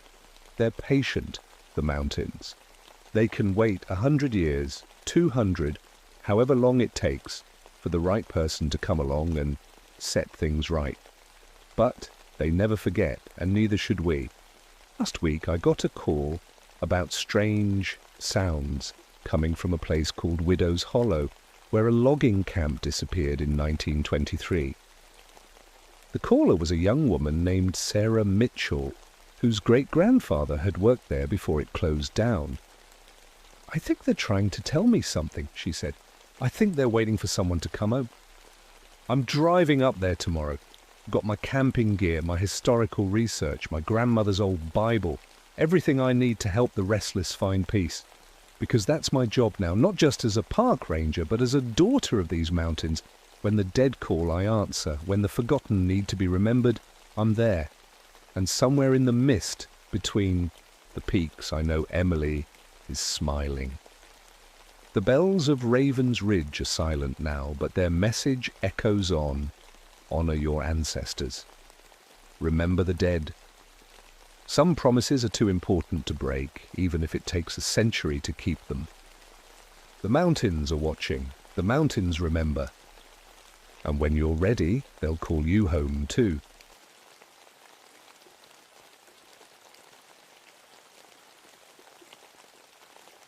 My name is Vincent Crawford, but everyone calls me Vinny. I've been a park ranger in the Cumberland Mountains for 17 years now, and before that, I spent 12 years as a detective in Nashville. You might wonder why a cop would trade city streets for mountain trails. The truth is, after seeing what people can do to each other in dark alleys and quiet houses, I thought the wilderness would be cleaner, simpler. I was wrong about that, but not in the way you'd think. It was November 1992 when everything changed.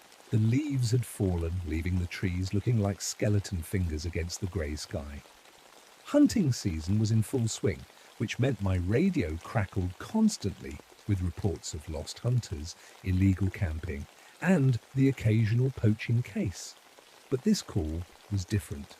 "Ranger Crawford, we got a situation up on Backbone Ridge," dispatch said through the static. "Hunter's been calling in for 3 days straight. Says someone's been following him."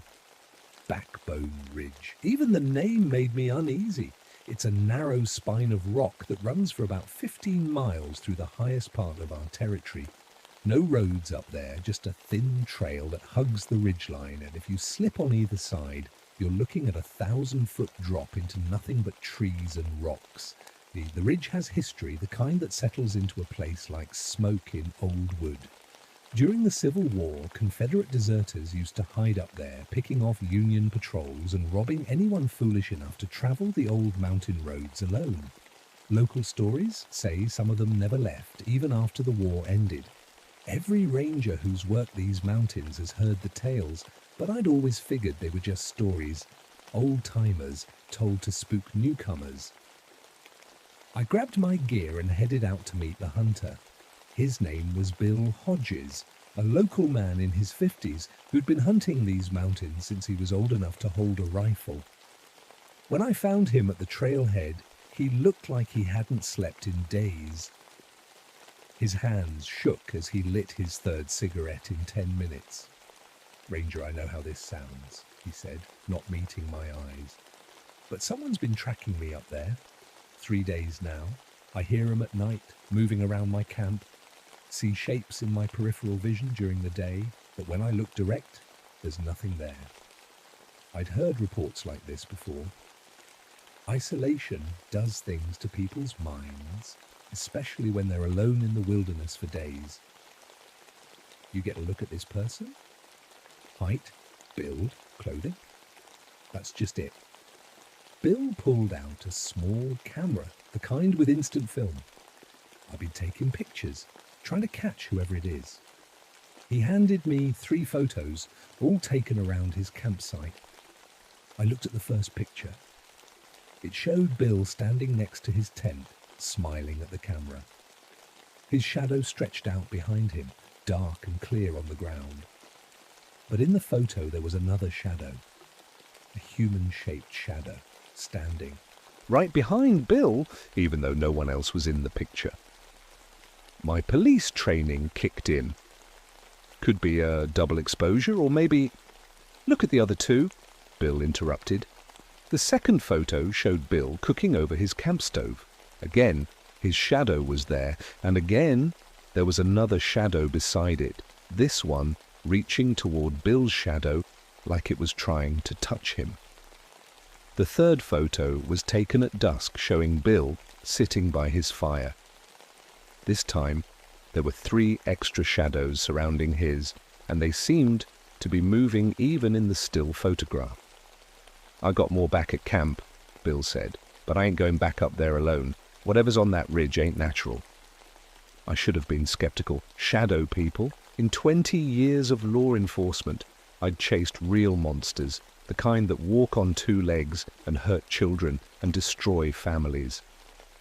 I'd always believed that imagination was worse than reality, that fear of the unknown was just fear of admitting we don't understand everything. But looking at those photos, I felt something cold settle in my stomach. The shadows were too perfect, too purposeful. They looked like they belonged to real people, but there were no people there to cast them. "I'll check it out," I told Bill. "Stay down here tonight. If there's someone up there playing games, I'll find them." As Bill drove away, I stood at the base of the ridge, looking up at the narrow trail that disappeared into the clouds. The sun was setting behind the mountains, and the first stars were starting to show.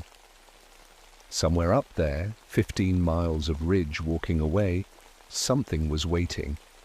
I thought about my family, my wife Sarah, and our 2 boys, Marcus and David. David, my oldest at 16, had been begging me to let him go on his first solo camping trip. I'd been thinking about letting him try Backbone Ridge, figuring it was isolated enough to be safe from other people. Now I wasn't so sure what kind of safety I'd been worried about. The wind picked up, carrying the scent of rain and something else, something old and musty, like clothes that had been buried for a long time. I checked my equipment one more time: radio, GPS, first aid kit, service weapon, and enough supplies for 2 days. If someone was up there stalking innocent hunters, they were about to find out what it felt like to be hunted by someone who'd made a career of tracking predators. I started up the trail as the last light faded from the sky, not knowing I was walking into something that would change everything I thought I knew about what was real and what was just story. The trail up Backbone Ridge starts easy enough, winding through thick pine forest where the trees block most of the wind. But after the first mile, it gets serious in a hurry. The path narrows to barely 3 feet wide, with drop-offs on both sides that disappear into darkness. During the day, you can see for miles in every direction from up there. At night, you're walking a tightrope between 2 black holes. I'd hiked this trail dozens of times in daylight, but never at night. My flashlight beams seemed small and weak against the massive darkness surrounding me. Every few minutes, I'd stop and listen, the way I used to listen for footsteps in dark alleys when I was working cases in Nashville. But all I heard was wind and the distant call of an owl. After 3 hours of climbing, I reached Bill's campsite. He'd set up in a small clearing about 50 yards off the main trail, tucked between 2 large boulders that provided some shelter from the wind. The remains of his fire were still warm, and his gear was scattered around like he'd left in a hurry. I made camp nearby, but didn't light a fire. If someone was watching, I wanted the advantage of darkness. I set up my small tent, arranged my sleeping bag, and settled in to wait. The plan was simple. If Bill's stalker came back looking for him, they'd find me instead. Around midnight, the temperature dropped, and fog started rolling in from the valleys below. That's when I heard the first footsteps. They were careful, measured, like someone trying not to make noise but not quite succeeding. I grabbed my radio and service weapon, then crept to the edge of my camp. The footsteps seemed to be circling the clearing, staying just outside the range of my night vision. "This is Ranger Crawford," I called out. "Identify yourself." The footsteps stopped. For several minutes, there was only silence and wind. Then I heard something that made my skin crawl. Whispered voices, too quiet to understand, but definitely human. Or at least they sounded human. I switched on my flashlight and swept it around the clearing. Nothing, just trees and rocks and swirling fog.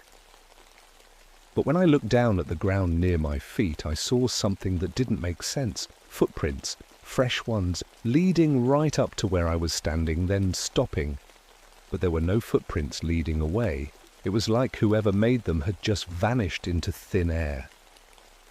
I followed the tracks backward, my flashlight beam dancing over the rocky ground. The prints were clear in the soft dirt between the rocks, work boots size 10 or 11, with a distinctive wear pattern on the left heel. But after about 20 feet, they just ended. No scuff marks, no sign of jumping or running, just gone. My police instincts told me someone was playing psychological games, trying to spook me the way they'd spooked Bill. I'd seen criminals use fear as a weapon before. But the rational part of my mind was having trouble explaining what I was seeing. I went back to my camp and got my camera, the same kind Bill had been using.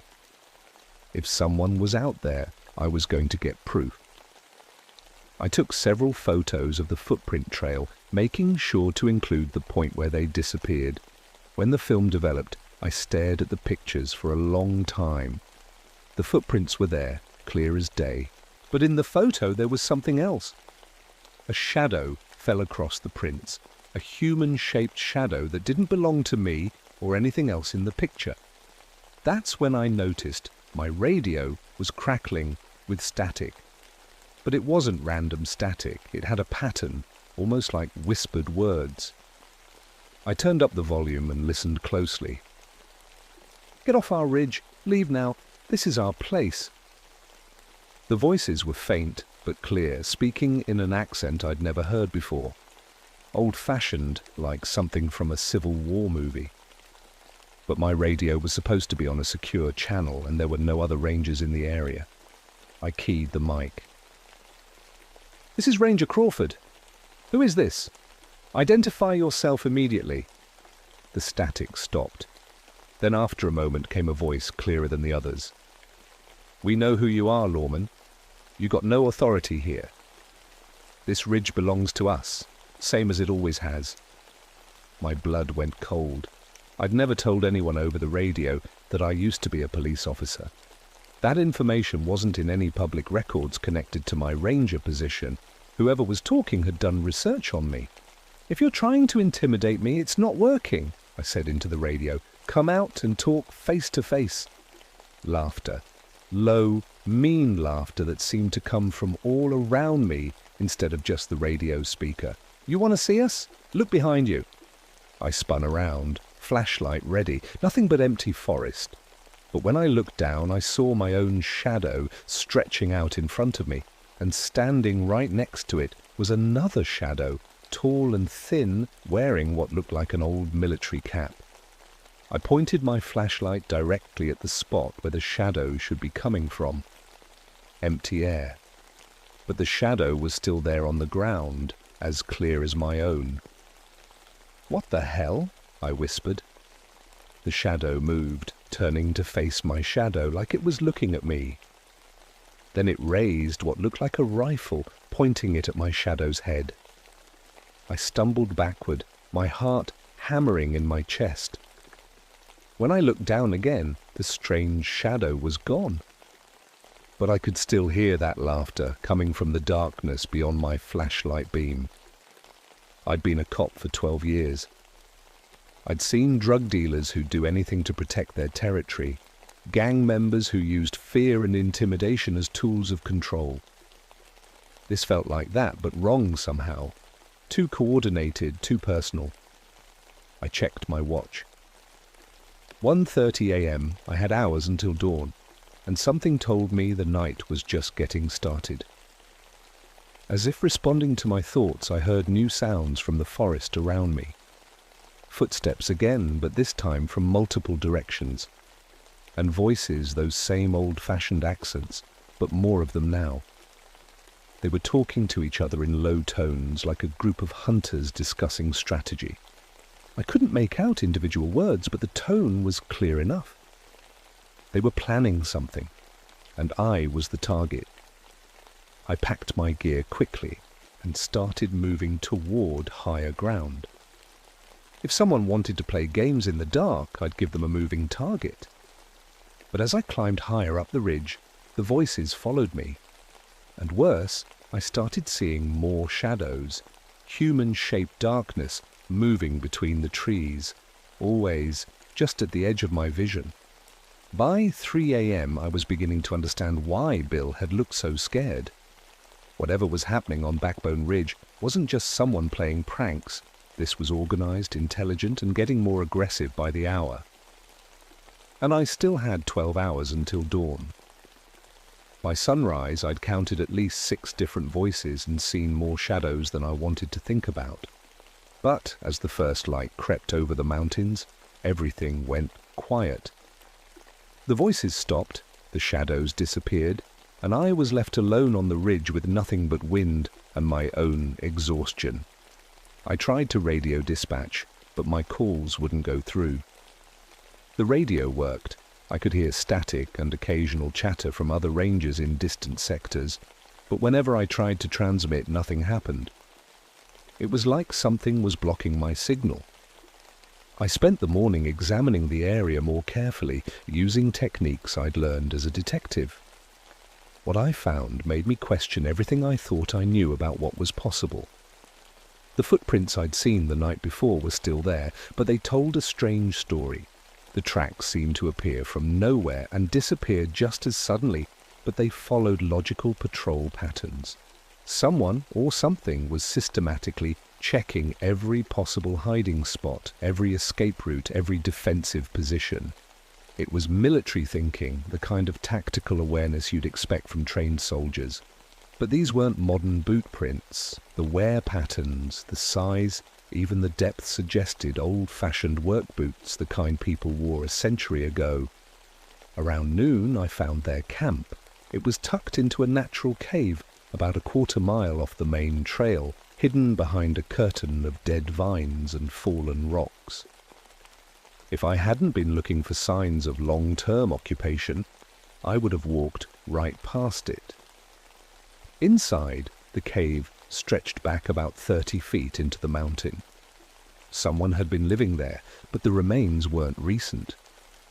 I found rusted metal plates, the kind used by Civil War soldiers, fragments of grey cloth that might once have been uniforms, and carved into the cave wall, barely visible in the dim light, were words: CSA 43rd Tennessee Deserters Company, Backbone Ridge, our territory, 1865. Below that, in fresher carving that looked maybe 50 years old, still here, still watching, still fighting. My hands were shaking as I photographed the cave. I'd found Civil War artifacts before. The mountains were full of them. But this felt different. This felt active. I was about to leave when I heard voices outside the cave. The same old-fashioned accents from the night.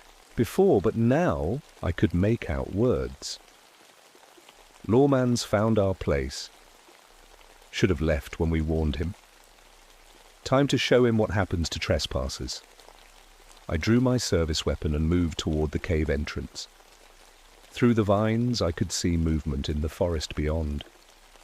Human shapes flitting between trees, but never clear enough to get a good look. "I'm a federal officer," I called out. "Show yourselves and we can talk." Laughter again, that same cold sound I'd heard on the radio. Federal? Boy, we've been fighting Federals since before your granddaddy was born. One of the shapes stepped closer to the cave entrance, and for just a moment I got a clear look. It was a man in a tattered grey uniform, carrying an old rifle. But he was transparent, like looking through grey smoke. I could see the trees behind him through his body. "This ain't possible," I whispered. "Lots of things ain't possible," the figure said, and his voice came from right beside my ear, even though he was 20 feet away. "Don't make 'em any less real." I stumbled out of the cave, my gun pointed at nothing and everything. The forest around me was full of movement now, dozens of transparent figures in Confederate uniforms, all carrying weapons that looked like they belonged in a museum. "What do you want?" I asked, surprised by how steady my voice sounded. "Same thing we always wanted," said the figure who seemed to be their leader. "To hold our ground. This ridge is ours, Lawman, has been since 1865 and will be long after your dust." "You're dead," I said. "You died over 100 years ago." "Death ain't the end of everything," he replied, "especially when you got unfinished business. We deserted from a war that wasn't ours to fight, came up here to live free. When they sent soldiers after us, we fought. When we died, we kept fighting." More figures were becoming visible, a full company of ghost soldiers spread throughout the forest around me. Some were missing arms or legs, others had bullet holes in their chests, or skulls split open by sabers. All of them looked angry. "You want to live free, that's your business," I said. "But you're scaring innocent people. That hunter you've been stalking, he didn't do anything to you." "Every person who comes up here brings the outside world with them," the leader said. "Brings change, brings authority. We won't have it." That's when I thought about David, my 16-year-old son. He'd been planning his solo camping trip for months, and I'd told him Backbone Ridge would be perfect, safe and isolated, I'd said, away from the dangers of civilization. "There's a boy coming up here next week," I said. "My son, he's just a kid looking for adventure." The leader smiled, showing teeth that were grey as old bone. "Then you better tell him to find adventure somewhere else. We don't care how old they are. This is our territory. I won't let you hurt him." "You won't be able to stop us," he said. "You're just one man, and we are legion. We know every rock, every tree, Every hiding place on this ridge. We've had over a century to learn. The other figures were moving closer now, forming a circle around me. I could smell them, the musty odour of old graves and wet earth. My flashlight began to dim, even though I'd put fresh batteries in that morning. "What are you?" I asked. "We're what's left when men refuse to quit fighting," the leader said. "We're what happens when the war never ends." The circle was tightening. My radio crackled to life on its own, and I heard my own voice coming through the speaker, but distorted. "Mayday, mayday! Officer down on Backbone Ridge! Send immediate backup!" But I hadn't keyed the mic. I hadn't said anything. "How are you doing that?" "We've been watching you lawmen for decades," he said. "Learning your ways, your tools. Radio signals ain't much different from voices on the wind if you know how to work with them."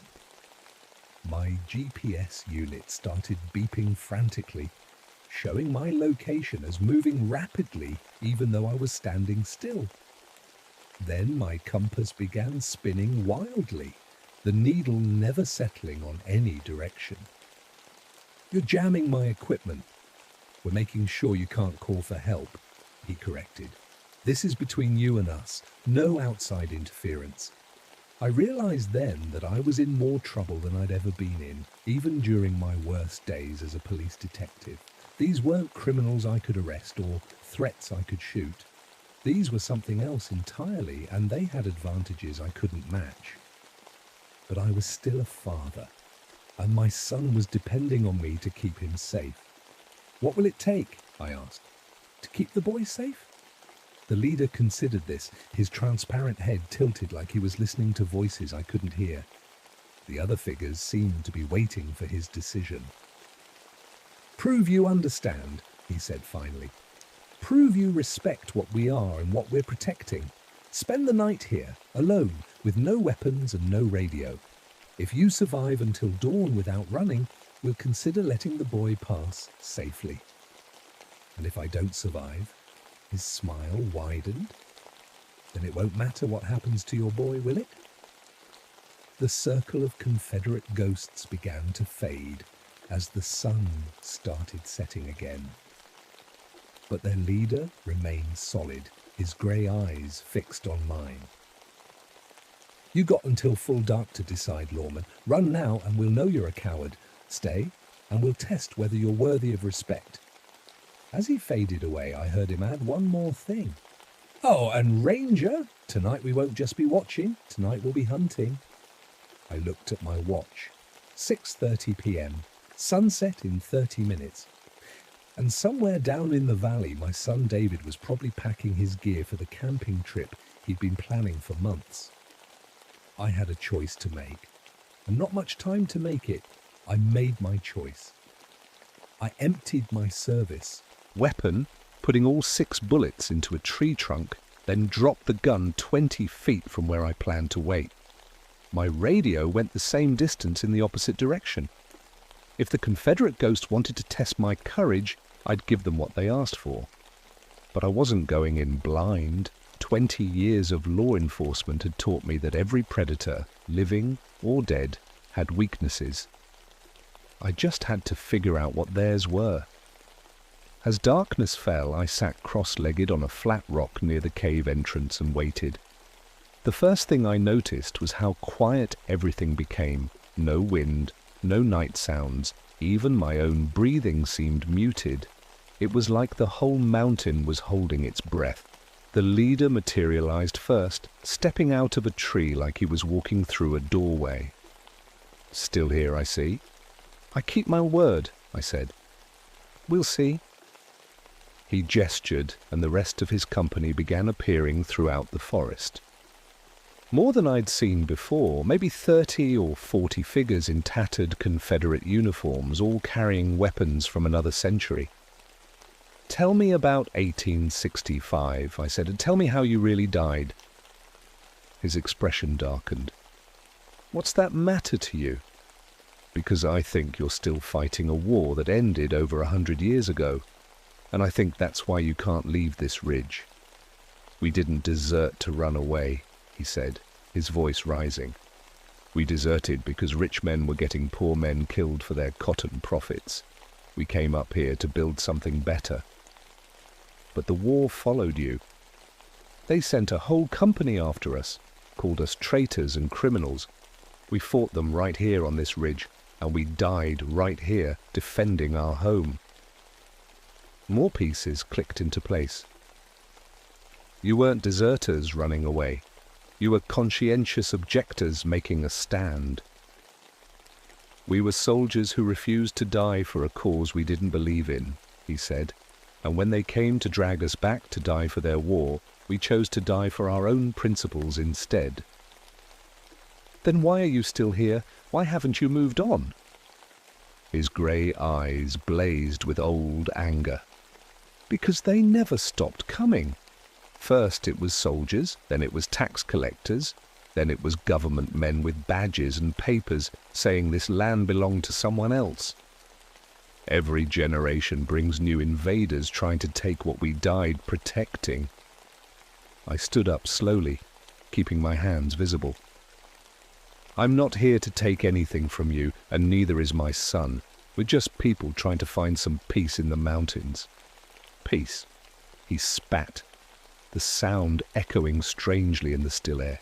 "There's no peace for men like us. There's only the eternal fight to hold what's ours." That's when I understood. These weren't evil spirits or mindless monsters. They were soldiers stuck in an endless war, unable to see that the conflict they died fighting had become irrelevant. They were protecting their territory from threats that no longer existed. "The war's over," I said gently. "The Confederacy lost. The Union won. It's been over for more than a century. Wars don't end just because politicians say they do," he replied. "Not for the men who died fighting them." "Then let me ask you this. What exactly are you protecting now? What's on this ridge that's worth an eternity of fighting?" He paused, and for the first time, uncertainty flickered across his translucent features. "This is our home, our territory." "But what's here, besides rocks and trees and wind?" The other figures were drawing closer, their weapons raised.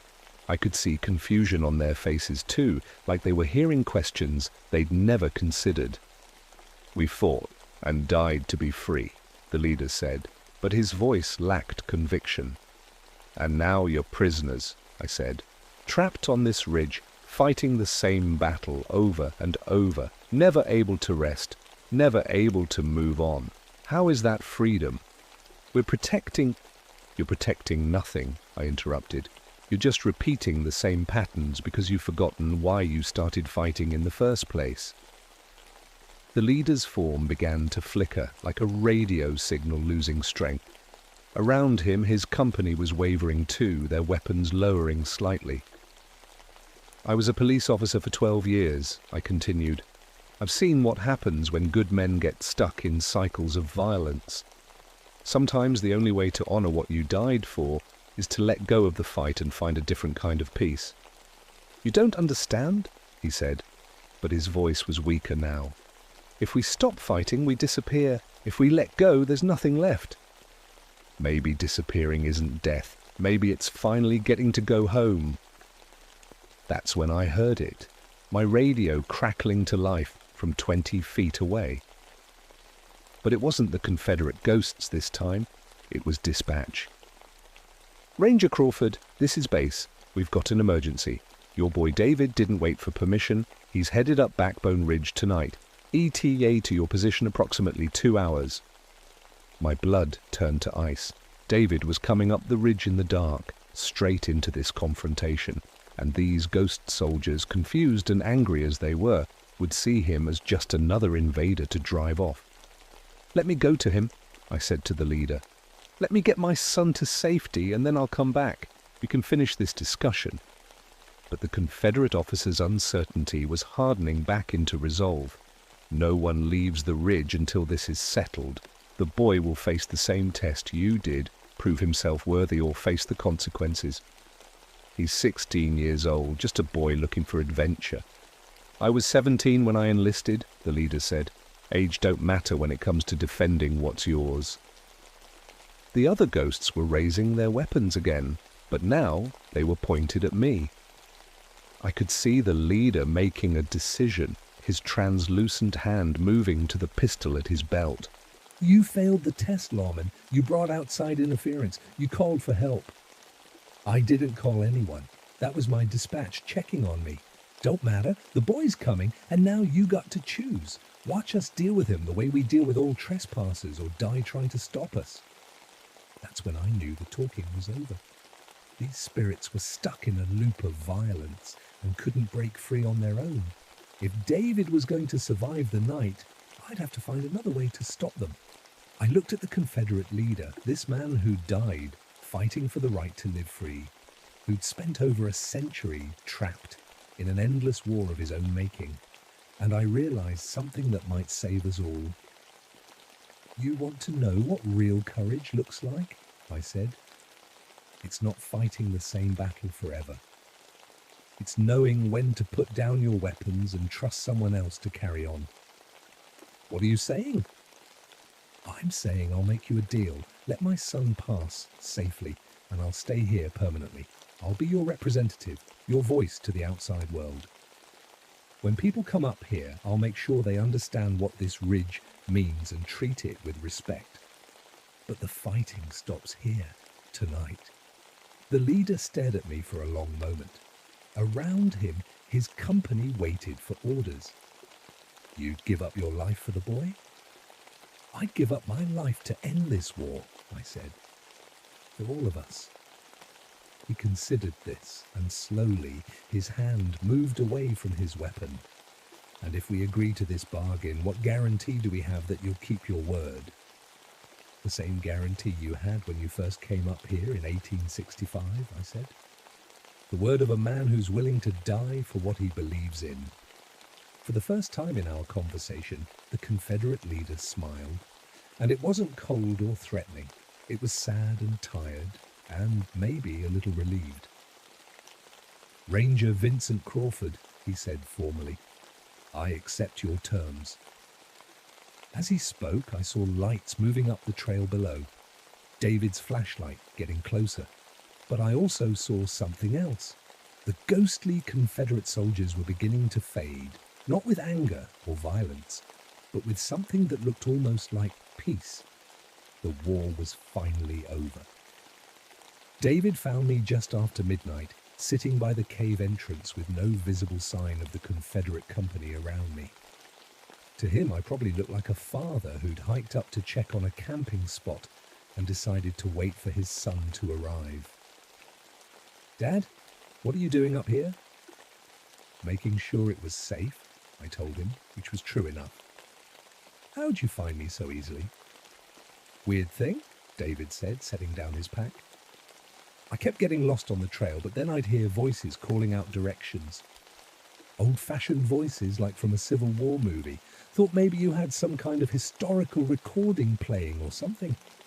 I smiled. The Confederate ghosts had kept their word, guiding my son safely up the ridge instead of threatening him. Something like that. We spent the rest of the night talking, father and son under the stars, surrounded by history that was finally at rest. I told David some of the stories about the ridge, the real ones, not the versions sanitized for park brochures, about men who'd died fighting for the right to live free, and how sometimes freedom meant knowing when to stop fighting. When dawn came, we hiked back down together, but I knew I'd be returning to Backbone Ridge soon, and often. Not as a ranger investigating supernatural threats, but as something else, a liaison between the living and the dead, making sure both sides understood and respected each other. Over the following months, I developed new protocols for Backbone Ridge, warning signs that mentioned the historical significance of the area and the need for respectful behavior, required check-ins for anyone planning to camp overnight, and a strict policy that no one went up there alone unless they were experienced enough to handle whatever they might encounter. The ghost sightings didn't stop entirely, but they changed. Instead of threatening shadows and hostile voices, visitors reported helpful guidance when they got lost, warnings about dangerous weather, and an odd sense of being watched over rather than stalked. Bill Hodges, the hunter who'd first reported the shadow stalking, came back to the ridge the following spring. He said he didn't see any strange shadows in his photos this time, but he did hear voices on the wind, old voices saying, "Welcome back," and "Good hunting." As for David, his solo camping trip became the first of many. He'd inherited his father's comfort with the mountains and something else, an ability to sense when the past was speaking to the present. More than once, he came back from Backbone Ridge with stories about finding the perfect campsite, right where someone had suggested, or hearing warnings about bad weather just in time to take shelter. I never told him the full truth about what happened that night. Some stories are too heavy for children to carry, even when the children grow up to be rangers themselves. But David knew the ridge was special and he treated it with the respect it deserved. The Confederate Company of Backbone Ridge became my partners in protecting the wilderness they'd died for. They'd learned that not every visitor was an invader, and I'd learned that not every ghost was a threat. Some were just soldiers still trying to serve long after their war had ended. On quiet nights, when I'm doing my final rounds in the mountains, I sometimes hear voices on the wind, old voices with familiar accents calling out, "All quiet on the ridge, Ranger," or "Nothing to report from the high ground," or "Das tui." And I key my radio and respond, "Copy that.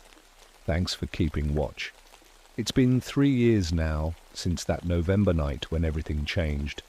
The Cumberland Mountains are still wild and dangerous, still full of unexpected encounters and impossible choices, but they're also protected by guardians who understand that some territories are worth defending forever and some battles are worth fighting even after death.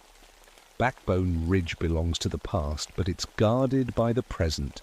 And as long as people like David are willing to listen to voices on the wind and respect the stories written in stone and shadow, the mountain will keep its secrets and protect its own. The war is over, but the watch continues.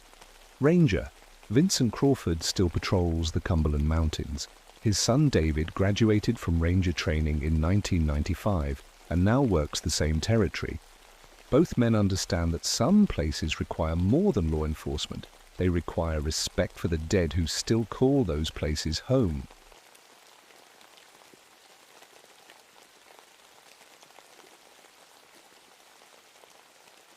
My name is Samuel Hartwell, but everyone calls me Sam.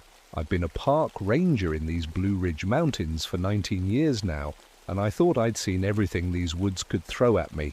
Bears, mountain lions, lost hikers, drunk campers, you name it, I've dealt with it. But what happened up on Widow's Peak in March of 1987 changed everything I thought I knew about these mountains.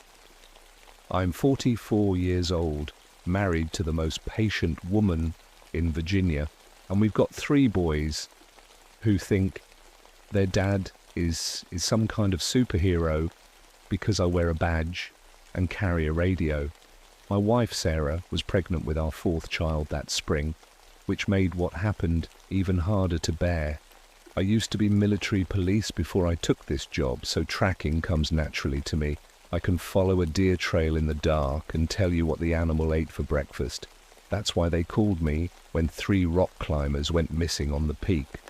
Widow's Peak sits about 12 miles from the nearest road, rising full 200 feet above sea level, like a stone finger pointing at the sky. The Cherokee used to call it where the grieving women walked, though most folks don't know that anymore. It's all granite and rhododendron thickets, with cliff faces that drop straight down for hundreds of feet. Cell phones don't work up there because the ridgeline blocks all the towers. When you're on that peak, you're truly alone. The missing climbers were experienced guys from Richmond, Tom Bradley, Mike Chen, and David Ross. They'd been climbing together for years and knew what they were doing. They'd registered for a technical ascent of the North Face, which is about as difficult as it gets in Virginia. When they didn't check out on Sunday like they were supposed to, their families started making calls. I remember that morning clearly. It was the first week of March, and we'd had a late snow that left everything white and quiet. The kind of quiet that makes your ears ring. I was drinking coffee in the ranger station when my supervisor Jim walked in with that look on his face that meant someone was probably dead. "Sam, we got 3 climbers overdue on Widow's Peak," he said, setting down a file folder. "Families called it in. They were supposed to be back yesterday." I looked at the names and recognized the type immediately. City guys with good gear and enough experience to be dangerous. "North Face?" I asked. "Yep, technical route. Could be they're just taking their time, but with this weather." He didn't need to finish. We both knew that late snow could turn rock climbing into a death trap real quick. I gathered my gear, ropes, first aid kit, emergency shelter, the works, and headed out in the park service truck. The drive to the trailhead takes about 40 minutes on winding mountain roads, and with each mile, the feeling in my gut got worse. Not because I thought the climbers were in trouble, necessarily, but because something felt wrong about the whole mountain that morning. The wildlife was acting strange. Usually you see deer, squirrels, plenty of birds. But that day it was like someone had turned off all the sound. No birdsong, no rustling in the bushes. Even the wind seemed muffled. In 19 years of working these mountains, I'd never experienced anything like it. I parked at the trailhead and strapped on my pack. The hike to the base of the climbing routes takes about 2 hours through dense forest, and normally I enjoy it. But that day, every step felt wrong. The snow was too white, the shadows too dark. I kept thinking I heard voices calling from up ahead, but when I stopped to listen, there was nothing. About halfway to the peak, I found the first sign of the climbers. A candy bar wrapper caught in some bushes, the kind of thing experienced climbers usually don't leave behind. Then I found a water bottle, and farther up, a carabiner lying in the snow. Individual pieces of gear scattered along the trail like breadcrumbs. That's when I should have turned around and called for backup. But you have to understand. At that point, I was still thinking like a rational person. Maybe they'd had some gear failures. Maybe they were moving fast and dropping things. It happens, even to experienced climbers. But when I reached the base of the North Face and saw what was waiting for me there, rational thinking went right out the window. The climbing rope was hanging about 50 feet up the rock face, swaying gently in the breeze. That was normal enough. Climbers often leave ropes in place for multiple pitches. But when I got my binoculars out and took a closer look, my blood ran cold. The rope had been cut. Not frayed from wear, not damaged by rockfall, but cut clean through with something sharp. The ends hung there like severed arteries, and below them on the ledge was a coil of expensive climbing rope that must have cost $300. No climber in his right mind abandons gear like that. I called out, cupping my hands around my mouth. "Tom! Mike! David!" My voice echoed off the cliff faces and came back to me, twisted and strange, like it was being passed through water. No answer. I started climbing the approach route they would have taken, following the standard path up to the first belay station. I'm not a technical climber like those missing guys, but I know enough to get around on rock when I need to. About 100 feet up, I found more gear scattered on the ledges. A helmet here, some pitons there, all of it clean and undamaged, but abandoned. Then I found the first track. It was pressed into a patch of snow on a narrow ledge, clear as day. At first glance, it looked human, about the size of a woman's foot, maybe size 10. But when I knelt down to examine it closer, I saw things that made my skin crawl. The foot was too long, stretched out like someone had grabbed the heel and toe and pulled, and there were marks in the snow beside the toes. That looked like claw scratches, I photographed it with my camera, then kept climbing. The tracks led up the cliff face on a route that would be impossible for any normal person to follow. They went straight up vertical sections where you'd need ropes and specialized gear, but there was no evidence of any climbing equipment being used. At the second belay station, I found something that made me sit down hard on the rock. Tom Bradley's driver's license, placed neatly on the stone, like someone had set it there on purpose. It wasn't damaged, wasn't even dirty, just sitting there waiting for someone to find it. I keyed my radio but got nothing but static. The ridgeline was blocking transmission just like always. I was completely cut off from the outside world, alone on a cliff face with evidence that something very bad had happened to 3 experienced climbers. That's when I heard the crying. It started soft, like wind through the trees, but gradually became more distinct. A woman's voice, sobbing with the kind of grief that comes from deep loss. The sound was coming from somewhere above me, echoing down the cliff face. I looked up, but saw nothing except empty rock and sky. "Hello," I called out. "Are you injured? Do you need help?" The crying stopped instantly, like someone had flipped a switch. The silence that followed was somehow worse than the sound had been. I waited for maybe 5 minutes, but nothing more came.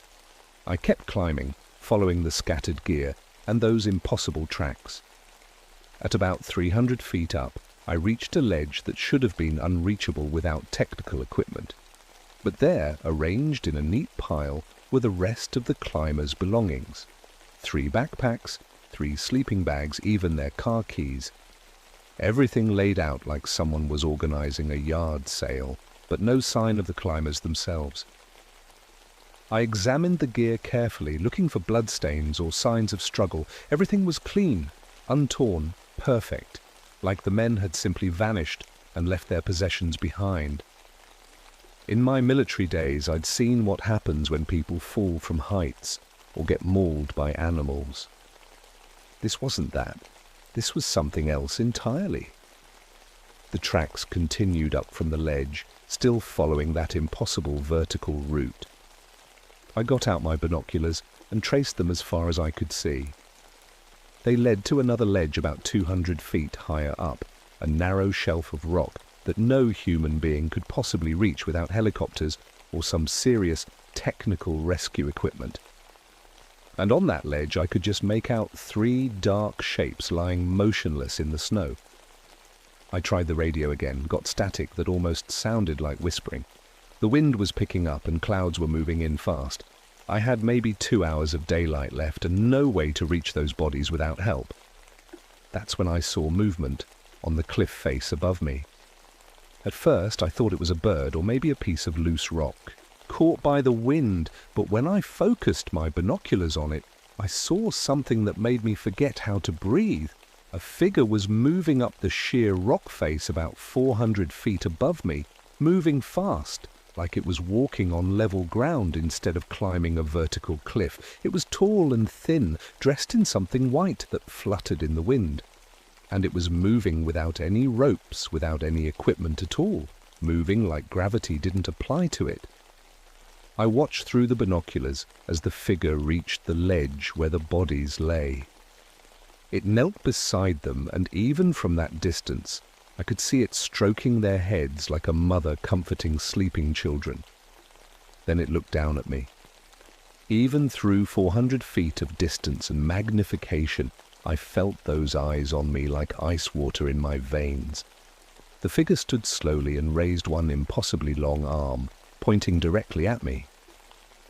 The crying started again, but now it was coming from all around me, echoing off every rock surface until it felt like the whole mountain was weeping. I started climbing down as fast as I could safely move. I made it off the cliff face just as the sun was setting, and I've never been so grateful to feel solid ground under my feet. But the crying followed me all the way down, and by the time I reached the trailhead, I could swear I heard it calling my name. "Sam! Sam! Help me find them!" I drove straight to the ranger station and found Jim waiting for me with a search and rescue team from the state police. 6 men with technical climbing gear and helicopters on standby. Professional help, which is exactly what I thought we needed. "What's the situation up there?" Jim asked as I walked in. I opened my mouth to tell them about the cut ropes and the impossible tracks and the figure on the cliff face, but the words wouldn't come. These were rational men who dealt with facts and evidence. How do you tell someone that 3 climbers were killed by something that could walk up vertical rock faces? "Found their gear scattered on the ledges," I said finally. "Looks like they fell. Bodies are on a ledge about 500 feet up the north face. Gonna need technical rescue to recover them." The team leader, a guy named Peterson from Richmond, nodded grimly. "Weather's supposed to be good tomorrow. We'll go up at first light with the helicopter." That night, I barely slept.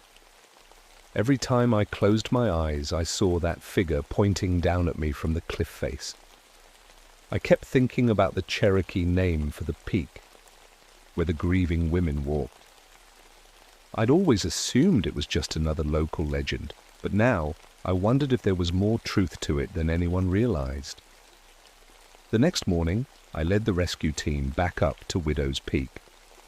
It was a perfect spring day, clear skies and no wind, the kind of day that makes you think everything is right with the world. But as we got closer to the mountain, that feeling of wrongness came back stronger than ever.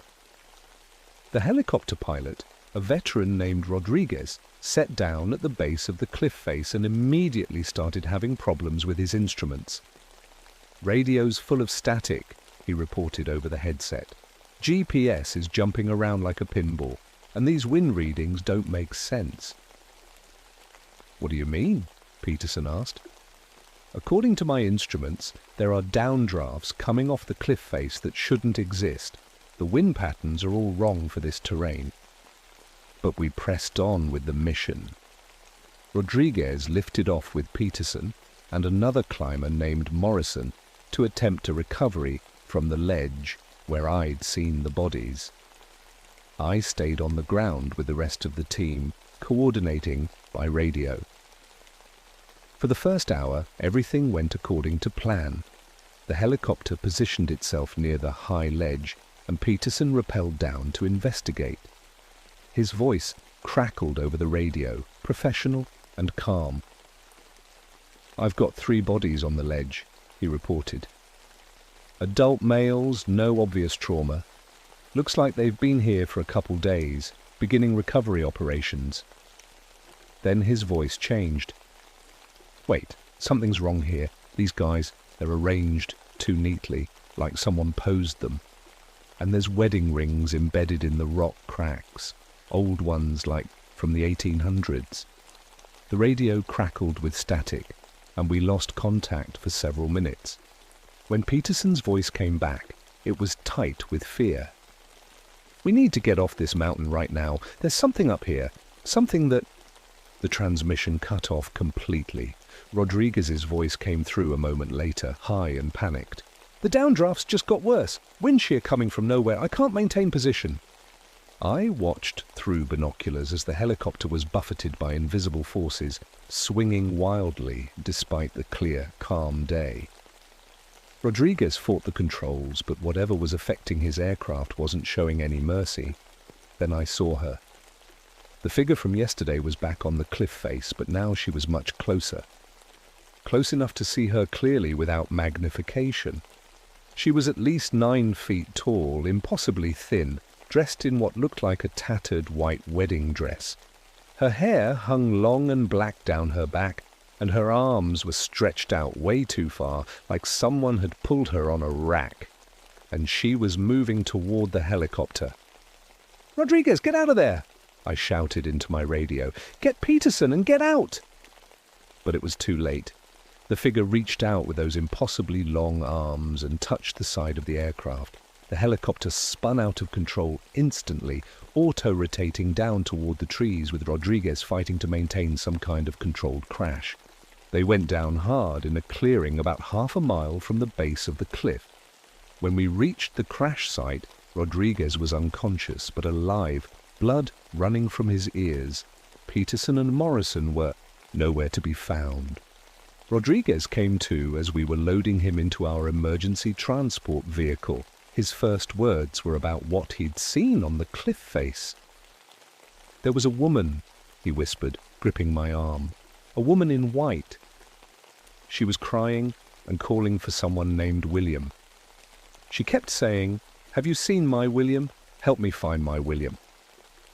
We got Rodriguez to the hospital and organized another search team, but I knew we weren't going to find Peterson and Morrison alive. Whatever was on that mountain had claimed 5 men now, and it wasn't done hunting. That night, I drove home to Sarah and tried to act normal, but she could see something was wrong. "You look like you've seen a ghost," she said, setting down a plate of dinner I couldn't even think about eating. "Maybe I have," I admitted. She sat down beside me and took my hand. "Sam, whatever's happening up there, you need to be careful. This baby needs his father to come home safe." I looked at her round belly and felt something break inside my chest. She was right, of course. I had responsibilities, a family that depended on me, but I also knew that whatever was on Widow's Peak wasn't going to stop with 5 victims. It was still hunting, still calling out for its lost William. And for some reason I couldn't explain, I felt like I was the only one who could stop it. I went back to the mountain alone the next morning. Against every regulation in the book and every instinct for self-preservation I'd developed over 19 years of ranger work. But I couldn't sleep, couldn't eat, couldn't think about anything except that figure in white calling for William. I'd spent half the night in the county library, digging through old records and Cherokee tribal histories. What I found changed everything I thought I knew about Widow's Peak. During the Civil War, dozens of women from the surrounding valleys had husbands who went off to fight and never came home. When the war ended and the men didn't return, some of these wives couldn't accept that their husbands were dead. They would climb up to Widow's Peak because it was the highest point around, thinking they could see farther, maybe spot their men coming home down the mountain roads. According to the tribal records, 7 women died up there during the winter of 1867, frozen to death while waiting for husbands who were already buried in unmarked graves hundreds of miles away. The Cherokee found their bodies in the spring, still clutching photographs and wedding rings, still facing toward the roads where they thought their men would appear. The tribal elder I spoke with told me something that made my blood run cold. Grief that strong doesn't just disappear when the body dies, Ranger Hartwell. Sometimes it walks around, still looking for what it lost. So I went back up that mountain with a different understanding of what I was dealing with. This wasn't just some monster or local legend. This was concentrated human grief, powerful enough to reach across more than a century and still be hunting for resolution. I reached the base of the cliff face just as the morning mist was lifting. The silence was absolute. No birds, no insects, no wind. Just the sound of my own breathing and heartbeat echoing off the rocks. I called out to her, "I know you're there. I know what you're looking for." The response was immediate. That crying started again, but now it was coming from directly above me. I looked up and saw her descending the cliff face like she was walking down a staircase. 9 feet tall, white dress flowing around her like water, arms so long they nearly touched the ground. When she reached the bottom of the cliff, she stood about 20 feet away from me, and I got my first clear look at her face. She had been beautiful once. You could see it in the bone structure, in the way she held herself. But grief had worn her away like water-carving stone. Her eyes were black holes that seemed to go on forever, and her mouth was open in a constant, silent scream. "Where is my William?" she asked, and her voice was like wind through broken glass. "Have you seen my William? He said he would come home." "William's not coming home," I said, as gently as I could. "The war ended a long time ago. William is dead." She tilted her head at an impossible angle, like a bird studying something it didn't understand. "No," she said. "No, he promised. He said he would find me. I've been waiting. I've been watching the roads." That's when I understood what had happened to the climbers. She had seen them moving on the cliff face and thought one of them might be William. When she realized they weren't, she had taken them anyway, trying to fill the hole in her heart with substitute husbands. "I know you've been waiting," I said, taking a slow step toward her. "I know how much it hurts. But William isn't coming back, and taking other people won't bring him home."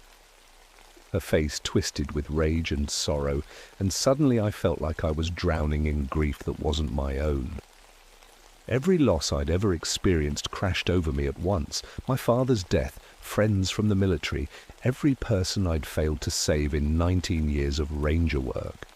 But stronger than all of that was a crushing loneliness that made me want to climb up that cliff and lie down beside those frozen bodies just to make the pain stop. "You don't understand," she wailed, and the sound made rocks shake loose from the cliff face. "You can't understand. He was everything. He was my whole world." "I do understand," I gasped, fighting against the wave of emotion she was projecting. "I have a wife. I have children. If I lost them..." But even as I said it, I could feel her grief trying to convince me that I already had lost them, that they were gone and I was alone forever. I saw Sarah bleeding out in childbirth, saw my boys growing up without a father, saw myself old and forgotten and... I shook my head violently, forcing myself to remember the truth. Sarah was alive. The boys were alive. I had something to fight for. I pulled out my wallet with shaking hands and showed her the photograph of my family. "This is what I have to lose," I said. "This is what William would want for you. He wouldn't want you stuck on this mountain hunting innocent people. He would want you to let go. He would want you to find peace." She stared at the photograph for a long moment, and I saw something flicker across her ruined face. Recognition, maybe, or memory. "I loved him so much," she whispered. "How do I stop loving him?" "You don't," I said. "Love doesn't die, but love doesn't hurt people either. What you're doing now isn't love, it's just pain wearing love's face." She looked up at the cliff face where the bodies of her victims lay frozen on the ledge. I thought, if I could just find the right one, if I could make someone stay. "But they're not William," I said. "And keeping them doesn't bring him back. It just spreads the grief around." For a moment, I thought she was going to attack me. Her impossibly long arms tensed, and I saw claws extending from her fingertips. But then she crumpled, folding in on herself like a broken umbrella. "I'm so tired," she said. "I'm so tired of waiting." "Then stop waiting," I said. "Let him go. Let yourself go." She looked at me with those black, whole eyes, and for just a moment I saw the woman she had been before grief consumed her. Young, hopeful, in love with a boy who promised to come home from war. "Will you tell him I waited?" she asked. "If I ever see him, I'll tell him," I promised.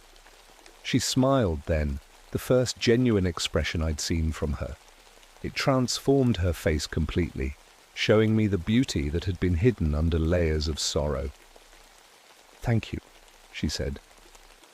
Then she began to fade, becoming transparent like morning mist. As she dissolved, I heard her voice one last time, but now it was peaceful, relieved. "I can rest now." When she was gone completely, I climbed up to the ledge where the victims lay. The bodies were all there: Tom Bradley, Mike Chen, David Ross, Peterson and Morrison. But they weren't frozen or damaged. They looked like they were sleeping peacefully, finally released from whatever hold she'd had on them.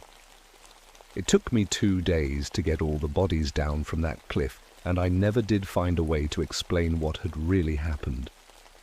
The official report listed it as climbing accidents and helicopter mechanical failure. Sometimes the truth is too strange for paperwork. The Park Service closed Widow's Peak to technical climbing after that, citing unstable rock conditions and unpredictable weather patterns. The families of the victims were told their loved ones died doing what they loved in one of the most beautiful places in Virginia. It was true enough as far as it went. I took extended leave after the incident, spent most of the summer with Sarah and the boys. When our 4th son was born in June, we named him William. I never told Sarah why I picked that name, but sometimes I catch her looking at me like she knows there's more to the story. I worked with the Cherokee Tribal Council to establish a proper memorial for the 7 women who died on the peak in 1867. It's a simple stone marker placed where the climbing trail begins, with their names and a single line. They waited with love. The grief that consumed that woman for over a century taught me something important about loss and love and letting go. Grief is just love with nowhere to go, my grandmother used to say. The trick is finding a way to honor that love without letting it consume you. I went back to work after my leave ended, but I never quite looked at these mountains the same way. There are places where strong emotions leave marks, where human experiences echo across decades or centuries. Widow's Peak isn't the only one. There are other peaks in these mountains where hikers report strange encounters, unexplained phenomena, voices calling from empty ridgelines. Most of the time these places are harmless. Most of the time the echoes are faint and fade quickly. But sometimes when the pain is deep enough and the love is strong enough, those echoes can become something more solid, something that walks around looking for resolution that might never come. I still patrol these mountains, still guide rescue operations and track lost hikers, but now I listen more carefully to the local legends, pay attention to the stories the Cherokee elders tell about places where the past won't quite let go of the present.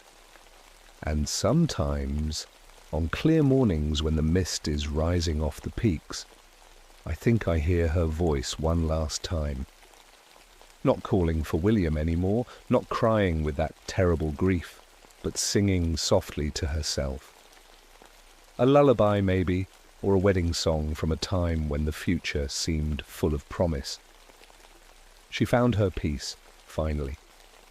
Found a way to let go of the love that had become her prison.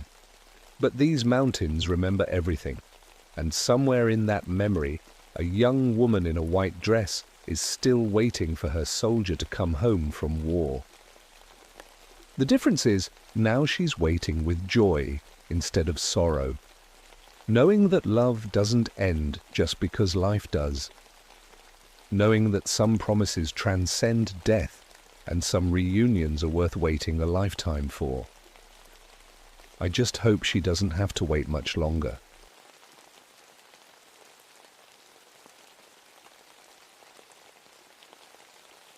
My name is Bobby Mackenzie and I've been a park ranger for 13 years now.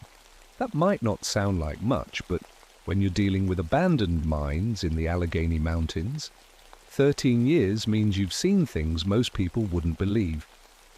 I grew up here in western Pennsylvania, where my grandfather worked the copper mines back in the day. When the mines shut down in the 60s, a lot of families left for the cities.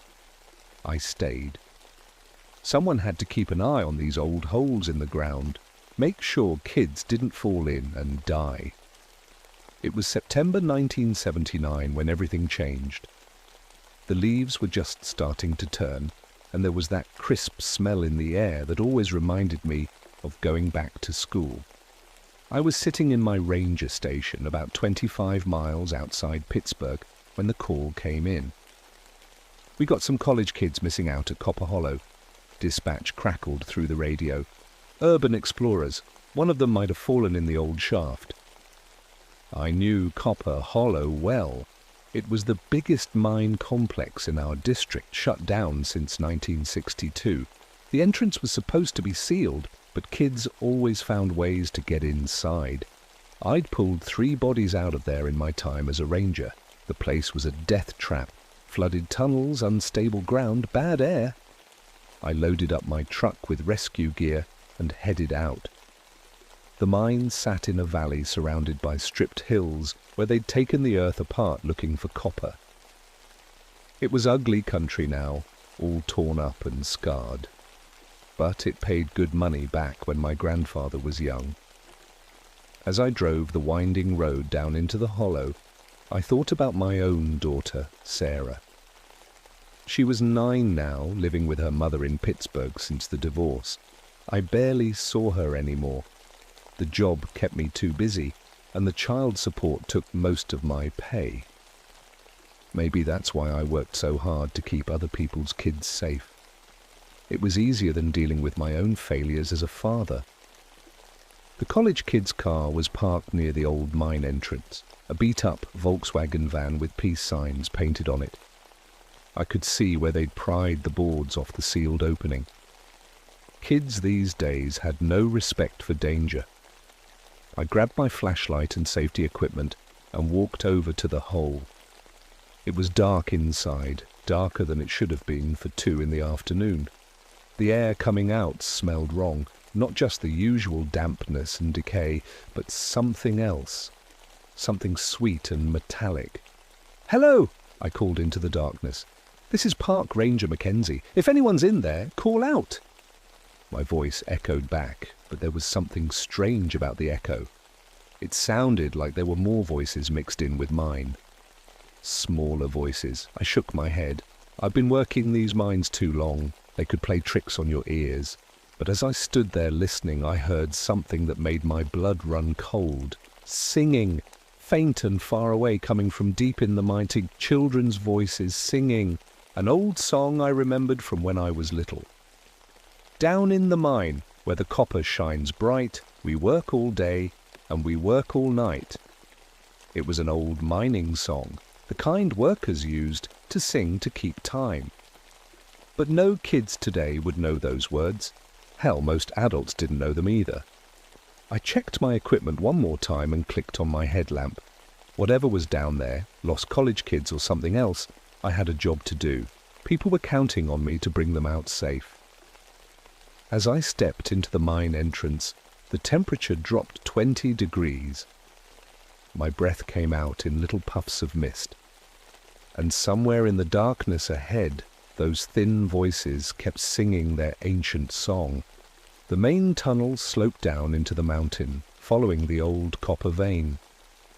My headlamp beam cut through the darkness, showing rough-hewn walls stained green and black from decades of water seepage. The railroad tracks that once carried ore cars were still there, rusted and broken in places.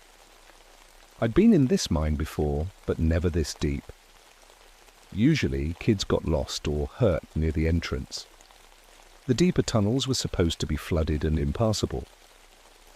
"Hello," I called again. "Can anyone hear me?" This time I got an answer. A weak voice from somewhere ahead. "Help!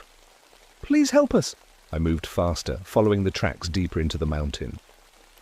The singing had stopped, but I could hear water dripping and the occasional creak of old timber supports. The air was getting thicker, harder to breathe. My metal detector started beeping like crazy. The needle was jumping all over the place, picking up massive amounts of copper in the walls. That was normal for this mine, but I'd never seen readings this high. It was like the very rocks were made of pure metal.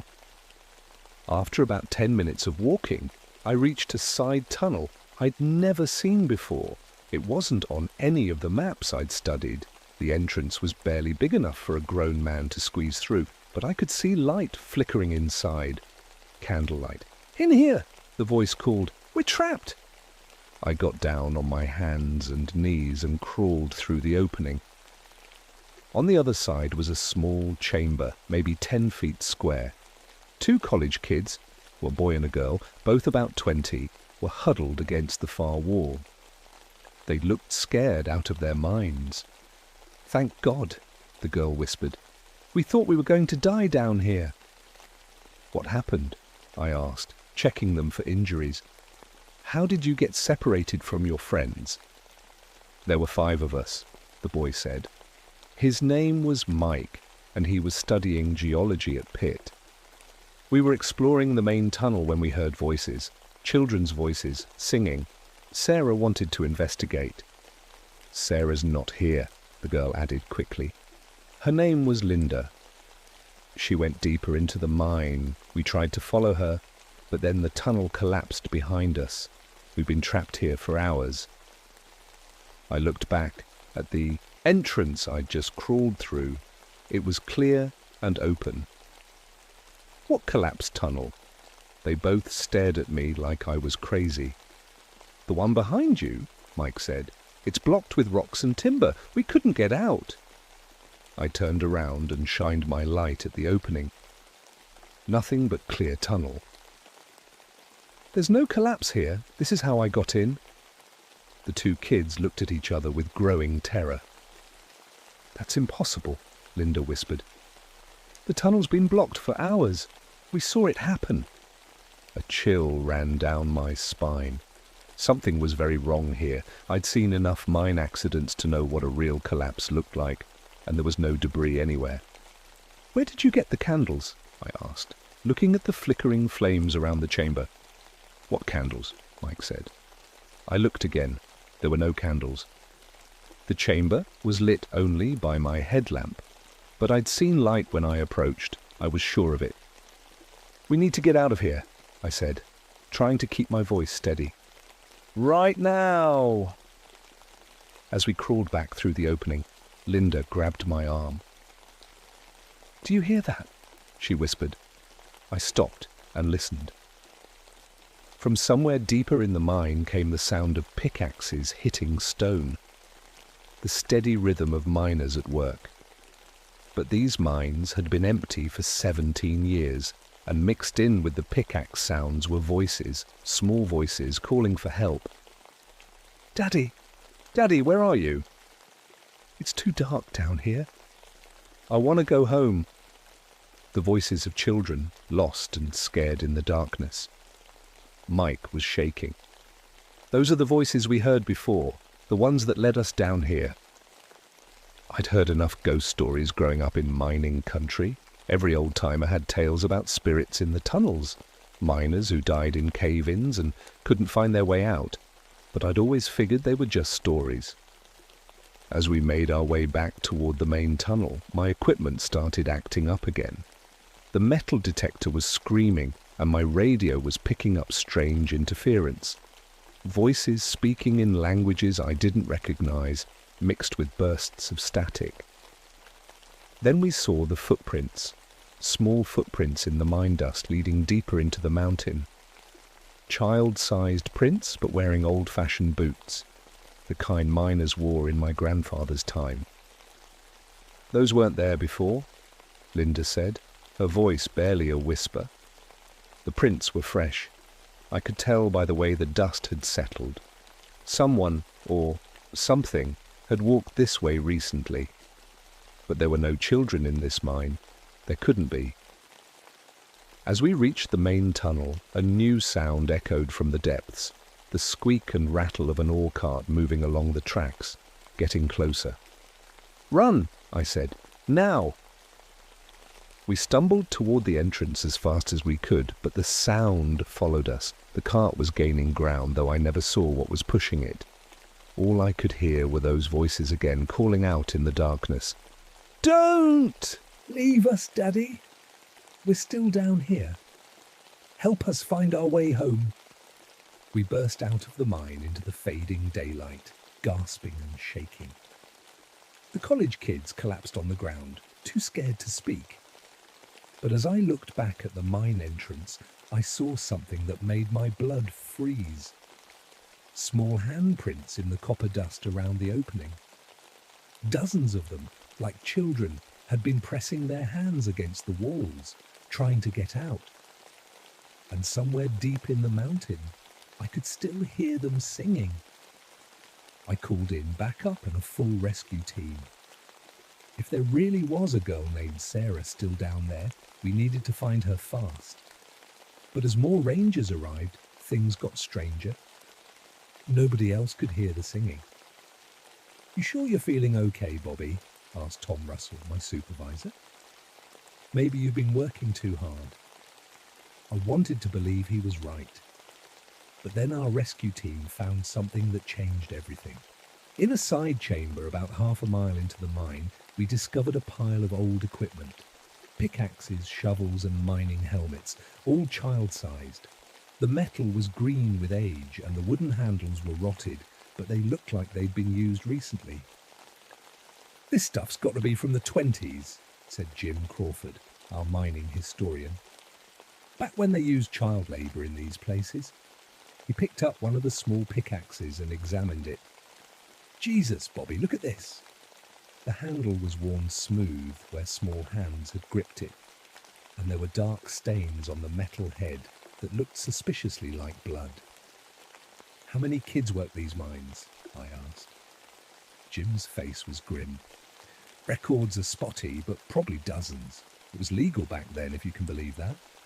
Kids as young as 6 years old, working 12-hour shifts in the dark.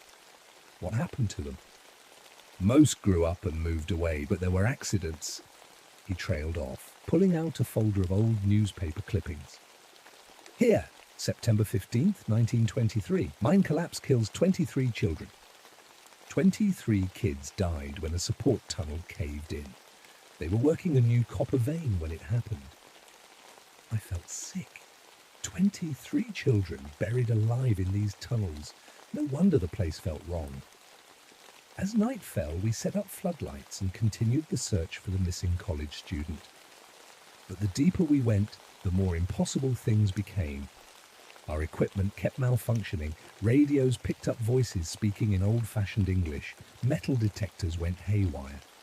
And twice, team members reported seeing small figures moving in the shadows just beyond the light. The worst incident happened around midnight.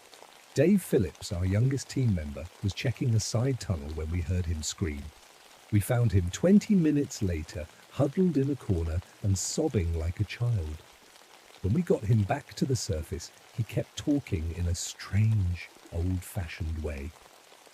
"Please, mister," he said in a voice much higher than his normal tone.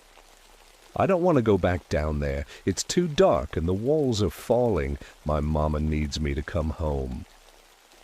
Dr. Morgan, the team medic, said Dave was in some kind of shock.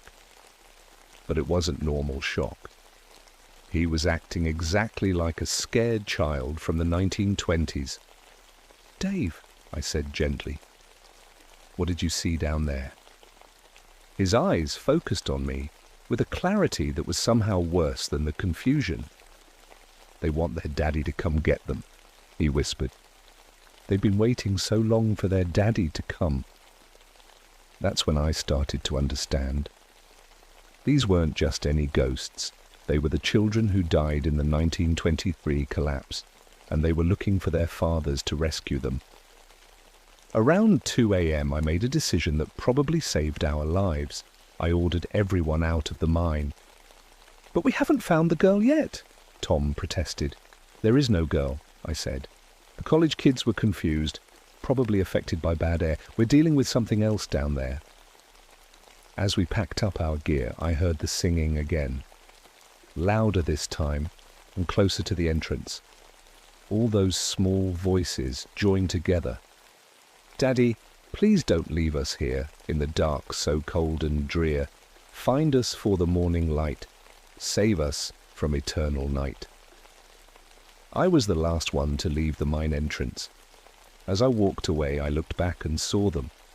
23 small figures standing in the mouth of the tunnel, watching me go. They were covered in copper dust and rock debris, and their faces were pale as moonlight.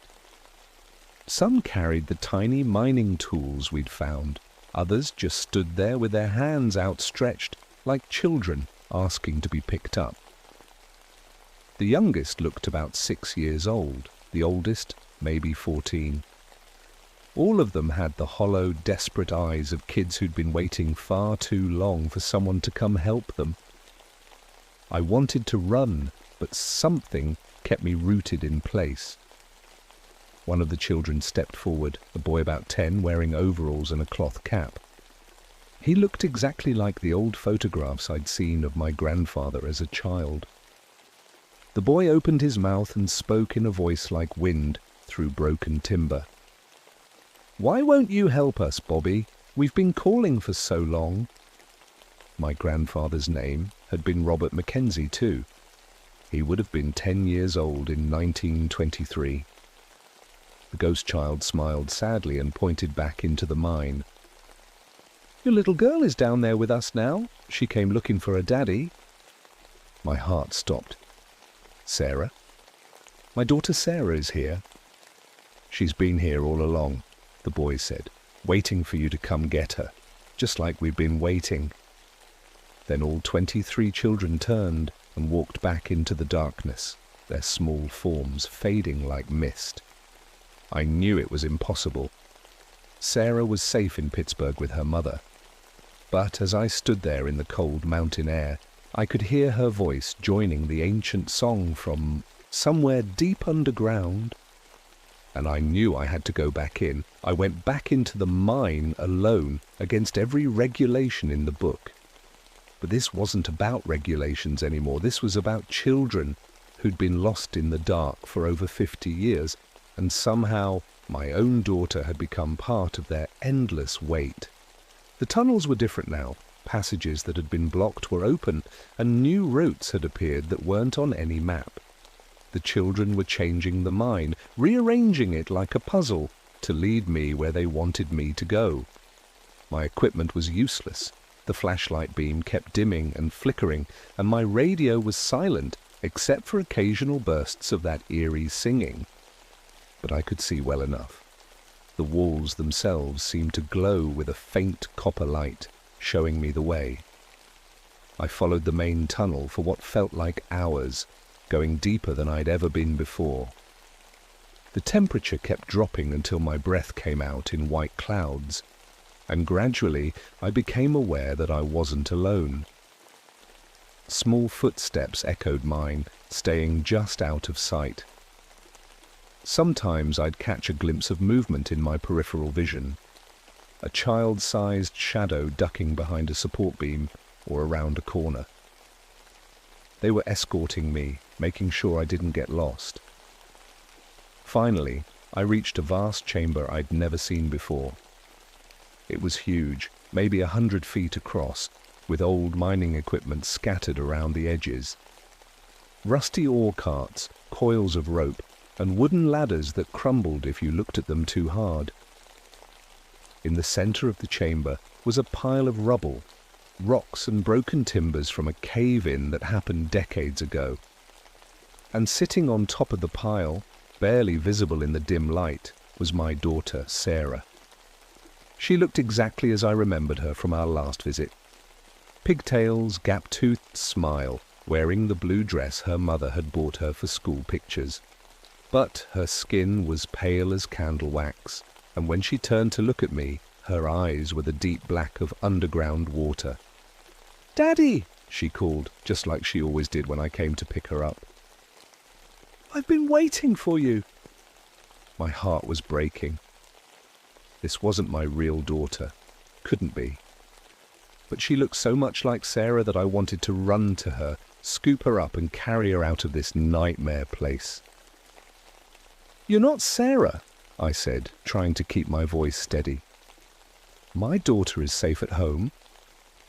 The thing that looked like my daughter tilted her head with that curious expression Sarah always made when she didn't understand something.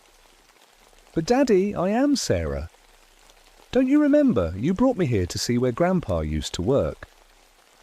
That hit me like a punch to the stomach. I had promised Sarah I'd bring her to see the old mine someday, when she was older.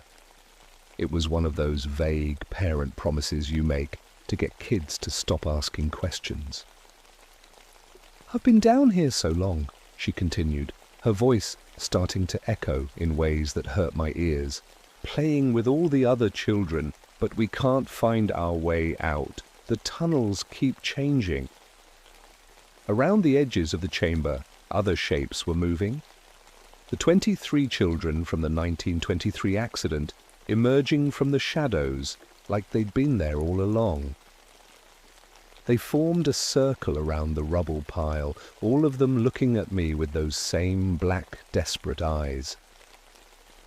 "We just want to go home, mister," said a little girl with copper dust in her hair. "But we can't leave without our daddies." "Where are our daddies?" asked a boy who couldn't have been more than 7. "They promised they'd come get us when the work was done." I understood then what had really happened in 1923. These children hadn't just died in an accident. They'd died waiting for rescue that never came. Their fathers had been trapped in other parts of the mine, probably killed in the same collapse. The children had been alone in the dark, calling for help until the very end. And now they were trying to collect surrogate fathers to replace the ones they'd lost. "Your fathers can't come," I told them as gently as I could. "They died a long time ago, just like you did. But you don't have to stay here anymore. You can go on to wherever they are." The children looked at each other with confusion and growing anger. The temperature in the chamber dropped even further. "No!" Sarah, or the thing wearing Sarah's face, screamed. "We're not dead. We're just lost. And you're going to help us find our way home." The pile of rubble began to shift and move. Rocks tumbled down as something huge stirred underneath. Something that had been crushed and buried for decades but wasn't ready to rest. I realized with horror that the children weren't the only spirits trapped in this mine. The collapse that killed them had created something else. A massive, angry presence made up of all their fear and pain and desperate need for rescue. The chamber walls began to crack and groan. Dust and small stones rained down from the ceiling. If I didn't get out soon, I'd be buried alive, just like they were, but I couldn't leave them. Not again. These children had been abandoned once by adults who were supposed to protect them. I wouldn't let it happen again. "Listen to me," I said, spreading my arms wide to address all of them.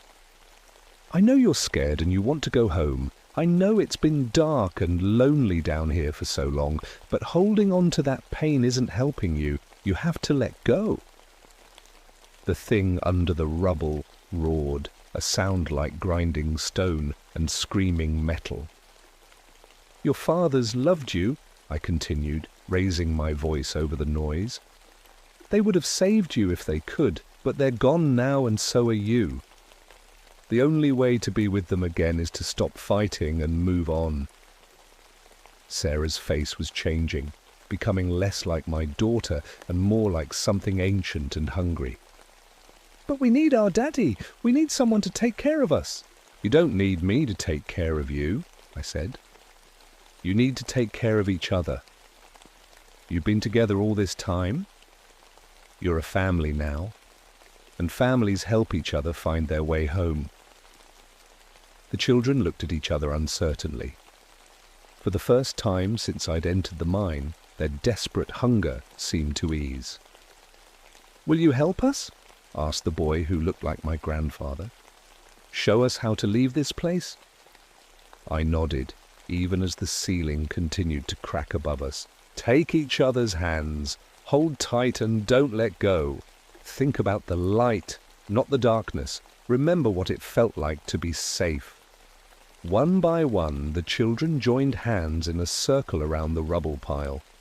As they did, their forms began to glow with a soft, warm light that had nothing to do with copper or metal. It was the light of memory, of love that survived even death. The thing under the rubble gave one last furious roar, then crumbled into dust and silence. And Sarah, my false Sarah, smiled at me one final time before fading away like morning mist. "Thank you, Daddy," she whispered. "Now you can go home too." I woke up outside the mine entrance with the sunrise warming my face and my rescue team shouting my name. According to them, I'd been missing for 6 hours. They'd been afraid I was dead. "What the hell were you thinking going in there alone?" Tom demanded as the medic checked me over. "You could have been killed." I tried to tell them what had happened, but the words sounded crazy even to me. Ghost children and a conversation with the dead? They figured I'd been overcome by bad air and hallucinated the whole thing. Maybe they were right. Maybe it had all been in my head. But 2 weeks later, when the State Mining Commission came to do a final survey before permanently sealing the mine, they found something interesting. In the chamber where the 1923 accident had occurred, the rubble pile had somehow been cleared away. Underneath, they discovered the remains of 23 children, along with several adults who'd apparently died trying to rescue them. The bodies were properly buried at last, with headstones bearing their names in the Copper Hollow Cemetery. The whole community came out for the service, descendants of mining families who'd wondered for decades what happened to their lost relatives. I was there too, standing in the back with my daughter, my real daughter. After my experience in the mine, I'd finally gotten the courage to call my ex-wife and ask for a real relationship with Sarah. We were taking it slow, but she was spending weekends with me now. We were learning to be a family again. During the burial service, Sarah tugged on my sleeve. "Daddy, who are all those children you told me about? The ones who got lost in the mine?" I'd told her an edited version of the story, just enough to explain why the ceremony was important. "They were kids who died a long time ago," I said. "But their families never knew what happened to them. Now they can rest." Sarah nodded seriously. At 9 years old, she understood loss better than most adults. Her parents' divorce had taught her that sometimes people you love go away. "Do you think they found their daddies?" she asked. I looked at the rows of small headstones, each one marking a life cut far too short. But somehow, standing there in the warm sunlight with my daughter's hand in mine, I believed they had. "Yeah," I said. "I think they did." The mine was sealed permanently the next month. I transferred to a different district, one without quite so much tragic history. But sometimes, on quiet autumn evenings when the wind blows through the mountains, I swear I can still hear them singing. Not the desperate, hungry song they sang in the darkness. A different song now, lighter, happier. The sound of children at play, safe at last. I never go near abandoned mines anymore unless absolutely necessary. But other rangers in the district tell me strange stories, equipment that moves by itself, small handprints in the dust, and sometimes, very rarely, the sound of children laughing somewhere deep underground. I tell them it's just their imagination. Old mines play tricks on your mind, I say. The darkness and isolation can make you hear things that aren't there. But I know better now. Some places hold on to memory, like copper holds on to heat. And sometimes, if you listen carefully enough, you can hear the echoes of lives that ended too soon. The children of Copper Hollow found their way home at last. But they left something behind, a reminder that the dead don't always rest easy, especially when they died, calling for help that never came. I try to be a better father now. I spend time with Sarah, really spend time with her, because I learned something important in those dark tunnels. Children need to know their parents will come for them, no matter what, even if it takes 50 years, even if it's impossible, even if it costs everything you have. The mine is quiet now, but I still carry the memory of those lost voices and the promise I made in the darkness. Sometimes love is stronger than death, and sometimes the only way to lay the past to rest is to face it head on. The children are at peace now, and so, finally, am I.